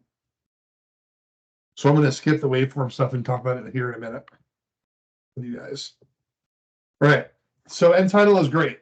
Absence of CO2, endotracheal tube is incorrect. We'll cover that here in a minute. We'll skip by all this. We'll do the next lecture. Blood glucometry. Right. Know your limits. Remember, your blood glucose monitor can sit. This is horrible. You can say high or low. Right. A lot of meters stop at 600. Okay, so anything above that, I'll just say high. Know what your meters are and what works with them, like as far as your numbers go. Okay. You guys are going to check blood glucoses. Full body exam. Again, your goal is to identify hidden injuries or identified causes.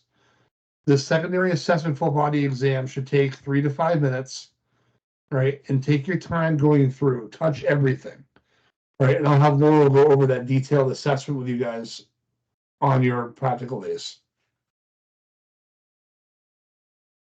It also is a good review of your reassessment of your major life threats that you've already established and started treating. Your focus assessment generally performed on patients who have the sustained non-significant MOIs and responsive medical patients with a specific complaint. This focuses attention on the immediate problem. Why were we called there? So if you have a patient that has chest pain, shortness of breath, I'm pretty sure I'm not going to start touching their toes.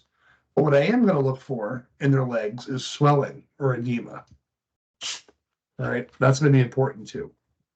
All right, so getting those assessments are going to be fairly important. Another thing you can also ask a patient is if you had any excessive weight gain, especially with cardiac patients that are retaining fluid.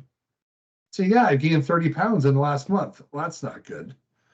right? It's not because they're eating a bunch of food, it's because they're retaining fluid. There's so much edema between their arms and their legs that eventually the right side of the heart's going to completely fail. So why is this happening? Respiratory system, we're going to look for signs of airway obstruction and trauma exposed to the patient's chest and especially for overall symmetry. Do we have equal rise and fall, up and down? Right, as a trauma assessment, we're going to look for flail segment, right? Those are 2 or more broken ribs in one spot. We're going to carefully listen to breath sounds, noting any abnormalities. And we're going to measure respiratory rate, rise and fall with effort. So rate, rhythm, and quality of the respirations, rate, rhythm, and quality of the heart rate. We're going to look at our respiratory rates. Here's something if you guys remember. Adults are 12 to 20 breaths per minute. That's normal. For a child is 15 to 30, pediatric is 25 to 50. Those are numbers you're not going to want to forget. Right? Are the patient's respirations regular or are they irregular? We're going to look at decreased absent breath sounds on one side of the chest or decreased movement. That would indicate what? Potentially? Decreased or absent lung sounds on one side. Pneumo. Pneumothorax. Pneumo. Yep, pneumothorax. Pneumothorax. That's it. Or stridor, upper airway that has mild obstruction caused by a foreign body or swelling. What else would cause that stridor sound?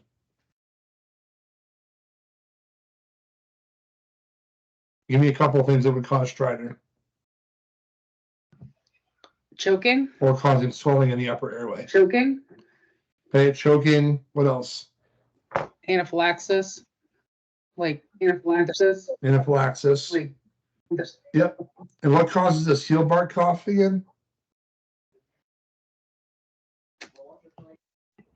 Croup. Croup. Group. Croup. Yep.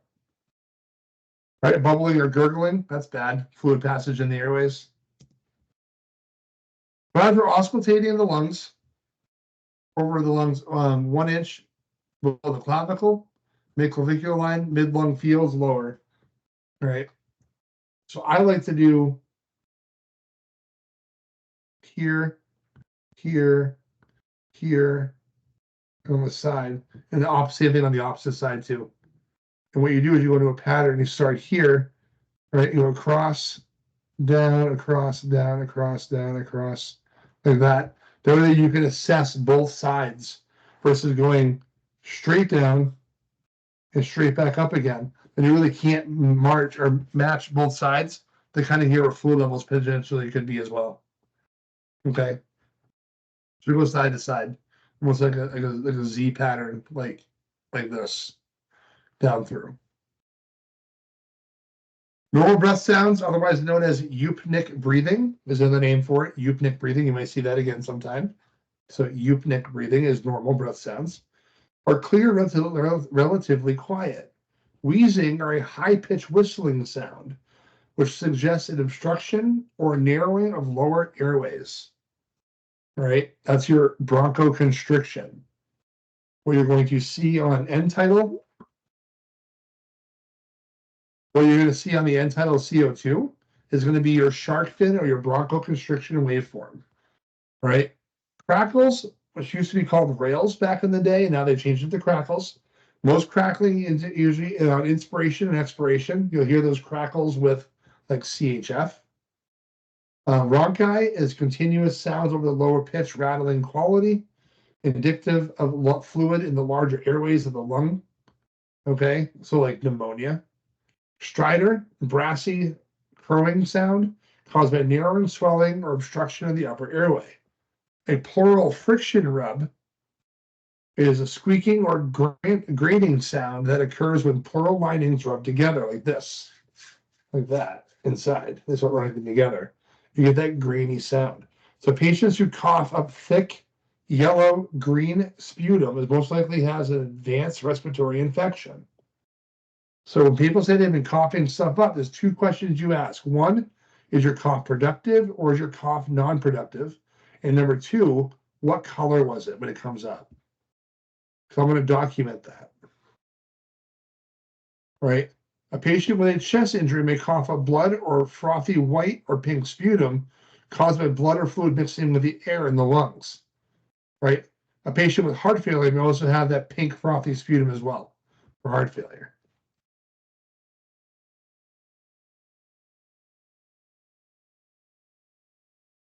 There we go. The depth of breathing is the amount of air that patient exchanges depends on the rate and tidal volume.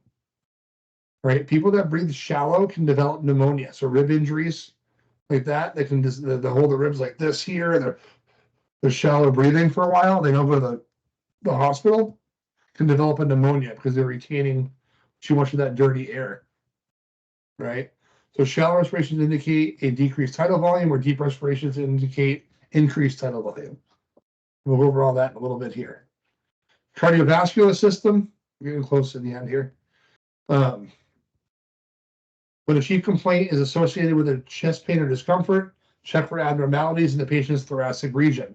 Listen for breath sounds. Consider the respiratory and pulse rate along with blood pressure. Pay particular attention to the rate, quality, and rhythm of the pulse. Reevaluate the skin. Is it clammy, cool, diaphoretic? Right? Compare distal pulses.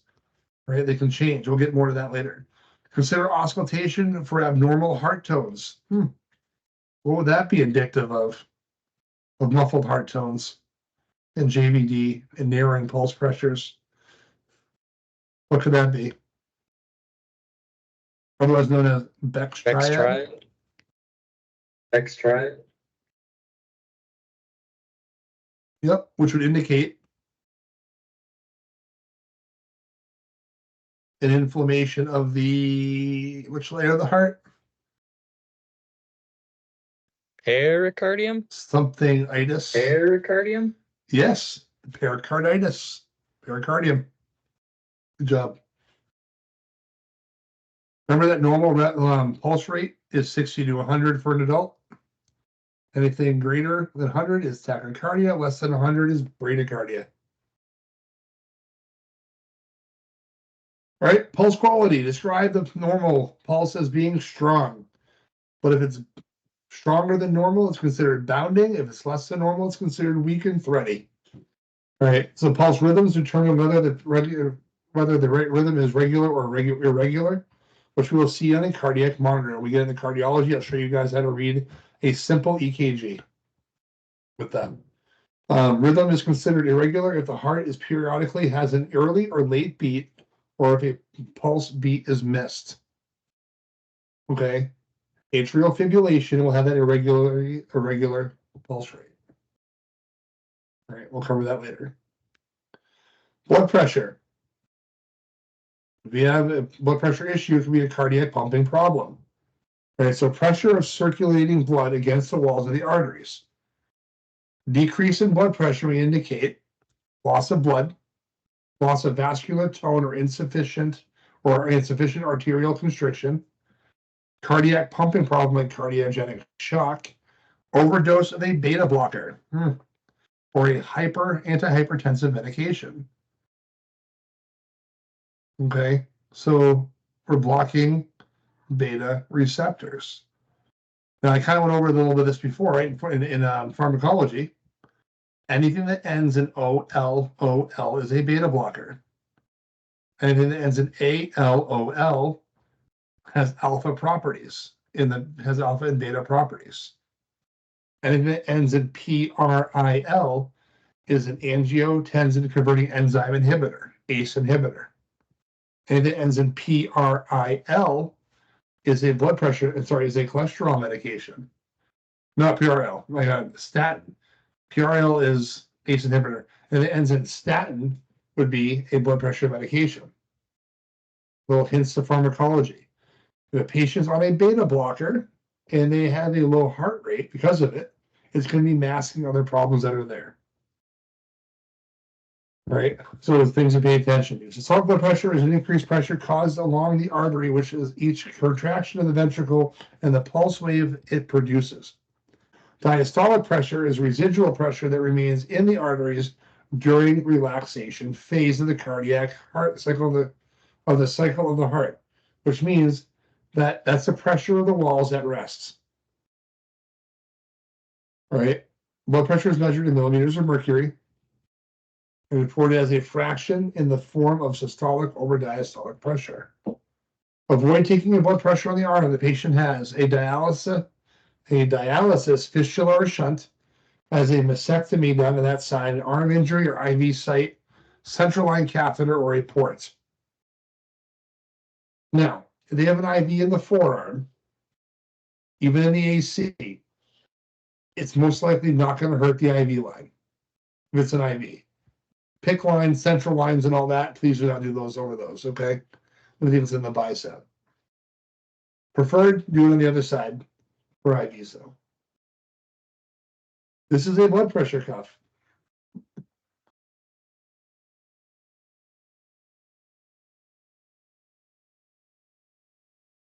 So hypotension is blood pressure was lower than the normal range, or hypertension is blood pressure is higher than the normal range.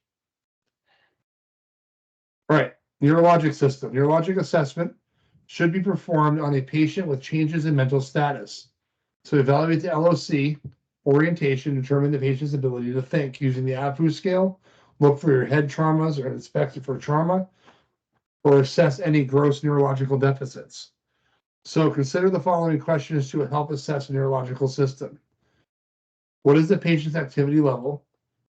Are there any patient's mood or thought content? What do the patient's facial expressions tell you?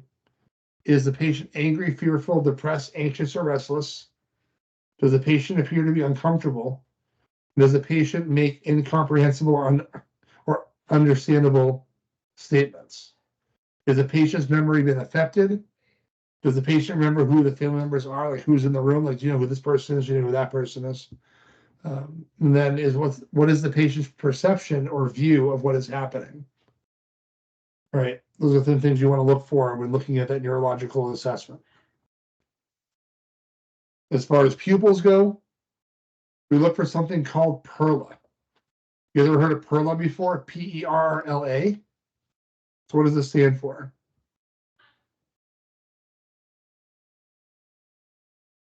When we talk about PERLA, you've all heard of PERLA, but what does it actually stand for? What are you documenting when you say PERLA 4 millimeters? Okay, well, that's great. I know that they're 4 millimeters wide, which is normal. What does PERLA stand for? Equals equal reactive to light. Right? You forgot the A Yeah, and one R. yeah. So pupils equal, round, reactive to light and accommodation. That's PERLA.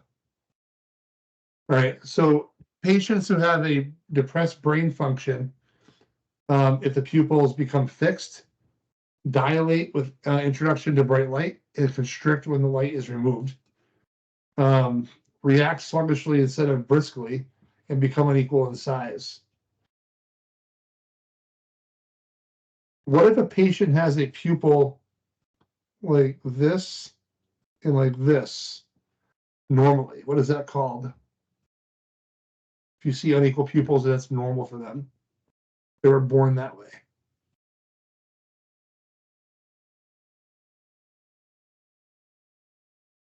Anybody know what that's called? Called anoscoria. Okay, so it's something you should be familiar with. Some people are born that way. All right. Some of the causes of depressed brain function include injury to the brain stem or brain, trauma, stroke, brain tumor, inadequate oxygenation or perfusion, and drugs or toxins like a CNS depressant. All right. This is that PERLA, PERLA, like I talked about before. This is more the higher assessment. We learned PERL, right? Things like that, but PERL is the new one that's out there for ALS providers. Check bilateral muscle strength and weakness for neurovascular status and complete a thorough sensory assessment. Right? So we're going to do this. Can you feel me touch my cheek here? Shrug your shoulders. That's accessory muscle, right? We haven't followed our finger. If you can snap here, can I pick up on that? Right? We have to do what they call the H pattern check. We do this like that and check neurological function. We can also do peripheral vision checks as well. That's also all part of the NIH scores when you're doing NIH stroke scales.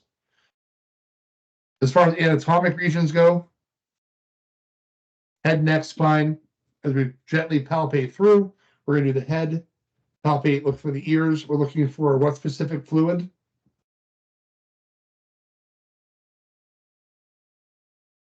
Cerebral spinal fluid. CSF. Cerebral spinal fluid. Yep, CSF. And that if put onto a like a 2x2 or 4x4, what do we look for?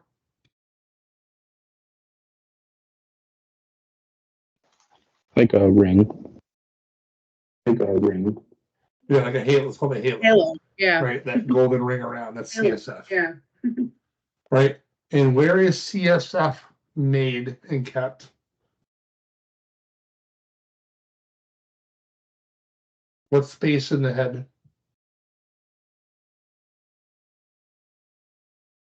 If we see CSF coming out, there's a fracture somewhere. Where specifically would that be? In what space?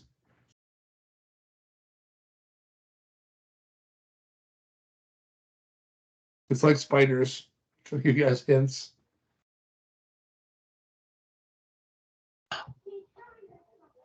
The arachnoid? The arachnoid? Yeah, subarachnoid space.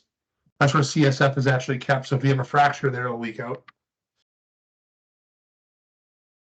Yeah, good job. All right.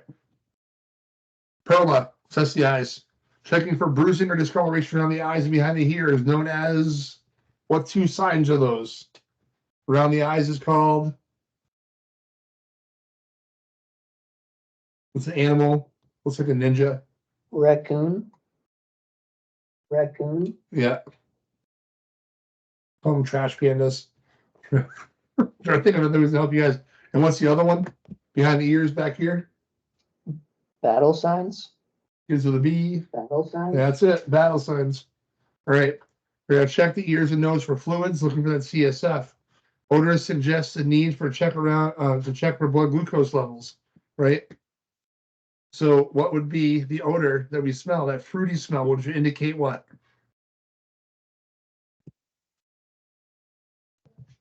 DKA? DKA? Or what was that? DKA? DKA? DKA, diabetic ketoacidosis. Right. Oh, they're all laughing at her too. All right. Check the neck for swelling or bleeding and palpate for signs of trauma. All right. We're going to inspect the chest and palpate over the chest area for signs of injury or trauma. Intercostal retractions indicate impaired flow of the air into and out of the lungs. Paradoxal motion is associated with rib fractures. You start seeing this, right? We had that, the ribs are staying, especially we had that flail segment, those fractured ribs, they'll actually indentate. So when you palpate someone's chest, spread your fingers nice and wide like this and wrap it around them. So literally you underneath the breast of a female and wrap your hands around it, have to take a deep breath in and out, and that allows you to actually feel with your fingers any kind of flail. Okay, so you're not going to be able to feel a flail unless they're actually breathing. Right. Also take breath sounds as well. For the abdomen, we're going to palpate and look for bruising. Bruising around the umbilical area indicates what, and what is that called? Here's another sign for you to remember.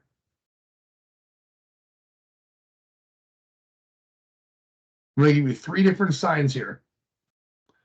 Bruising around the umbilicus is called what? Anybody know? This is something that I do teach in my EMT classes.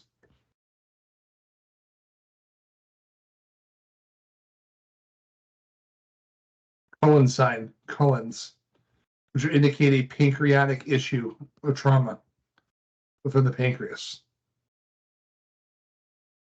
Okay, what about bruising here?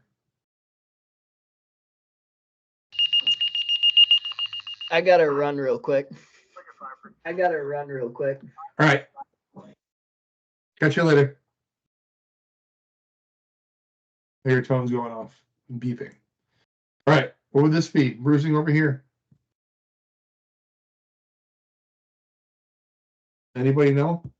Thoughts? Kidney injuries, bleeding, bruising. What they call Gray Turner sign. Gray Turner sign. Right? Where is your appendix located? Which quadrant? Lower right. Lower right. Okay. To locate that, there's something called a specific point. We call it McBurney's point, not Bernie Mac, right? But McBurney's point. For Bernie's point, you measure from the pelvis to the umbilical, right? So 3/4 of the way down from the umbilical towards the pelvic corner is McBurney's point. And it's also something called Murphy's sign. Murphy's sign is indicative of appendicitis. All right, you guys learned a bunch of signs today. All right. You got Levine's, Kerr's, Murphy's, Collins, Gray Turner's, Battles, and Raccoon Eyes. There's plenty more, don't you worry. We can start talking about meningitis later. All right.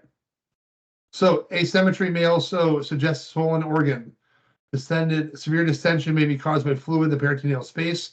And I'm not talking about like rock hard abs. I'm talking about like significantly rock hard abdomen, right? Peritonitis or fluid in the peritoneal cavity, right? We don't like that. Our bodies hate it. That can cause significant infection, including sepsis, right? So you'll see something called ascites, which is blood or a slow leak from a rupture, right? Is also known, also found in a bowel blockage or an infection like sepsis. Palpate the abdomen, evaluating for symmetry, masses, tenderness, and bleeding. Are there any pulsating masses or any palpable masses? Pulsating masses around the umbilical, like true pulsating mass, would be indicative of what? AAA. AAA, right? I gave you guys my drawing before of what the aorta looks like. Did I show you guys that before? It looks like an angry giraffe. All right, cool. All right, you want to assess the presence of rebound tenderness. So push down and back up again. Does that increase the pain? All right. Pelvis, in, down. We're feeling for any tenderness, crepitus, bleeding, deformity, or other signs of injury. All right. Inspect the pelvis area is not often done in patients with medical emergencies. In female patients, determine whether the bleeding is coming from the vaginal opening, urethra, external genitalia, or rectum. In male patients, we want to find out the bleeding is coming from the urethra or rectum itself. Right? We got to look at it. We got to inspect it. Please do not put fingers anywhere inside of anything. It does not belong there. We do not also pack anything. All right. So if you have vaginal bleeding, do not pack it. You want to place pads underneath it to collect it. Right? Looking for decap BTLS for the femur. We're right down to the patella, going into the tib fib. You right by this point in time, you guys should be able to rattle off the true names of these bones going down. Right? Humerus, elbow, ulna, radius, carpals, metacarpals, proximal, distal, and medial phalanges. Right? Proximal, distal, saddle joints. Right? Hinge joints, ball and socket joint in the shoulder. You should be able to rattle these things off now. Right? You guys are all advanced EMTs here soon. So you guys should know these bones and know what they're called, the different joints. Right? Just as you memorize all the tendons and ligaments? No. But some of the major ones, yes. You should know what those are. Checking, wiggle the toes, wiggle the fingers. Can you grip the same on both sides? Looking for the back, decap BTLS. Please do not start where that patient's hand is currently located. You want to make sure you're starting up here. Start around C3 and work your way right down the spine, all the way down to the coccyx. That's a horrible line. We're looking for step-offs on the spinous processes or any kind of movement, any kind of fractures. Okay, that's what we're looking for. All right, additional exams, time to perform, ask questions. What additional problems can be identified through this exam? All right, and how will these findings change my treatment choices? We'll go over more of those in detail later on. The reassessment is reassess the ABCDEs.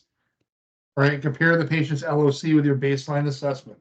Is the patient getting better or is the patient getting worse? Are our treatments working based upon what we expected to happen?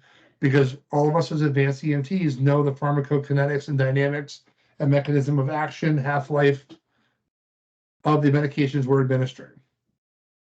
Right?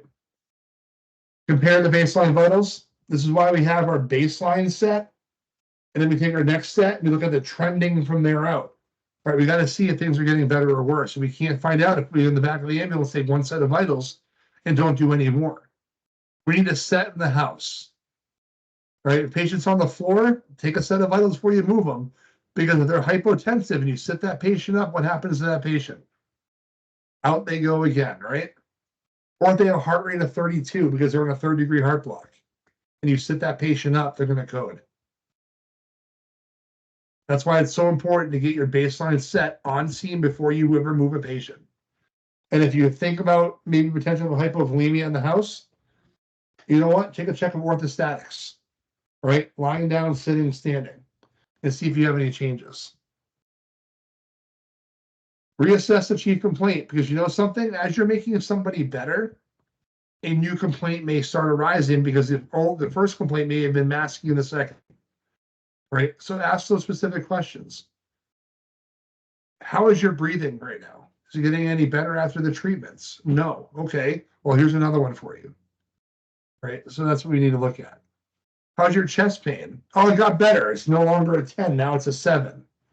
Blood pressure is still 180 over 120. Here's another nitro. We know it's working. Blood pressure is coming down. Patient's starting to feel better. Okay. Recheck interventions. If you put a line in, you're giving a bunch of meds through it, make sure you flush your line after. Maybe check your site. Look for any kind of potential for phlebitis, okay? Or if we have an infiltrated line. I've done IVs before. This has happened to me where I put them in very large people up here in the AC, and somehow by movement, it came out of the vein, but it was still taped down. And their elbow just swelled right up full of fluid, right? Is that going to kill them? No, because it was just saline or ringers, right? It wasn't sugar, thank God, right? So we document it that the patient's line infiltrated. We noticed it. We stopped it. We put a new line in place. Things are going to happen, but if you lie about it and hide it, right, it's not going to end well for you. All right, last slide. Then we'll do the next lecture I want to talk about. Identify and treat and change the patient's condition. If condition improves, continue the same treatment. If condition deteriorates, modify treatments as appropriate and reassess your patient every 5 to 15 minutes. All right, let me stop recording here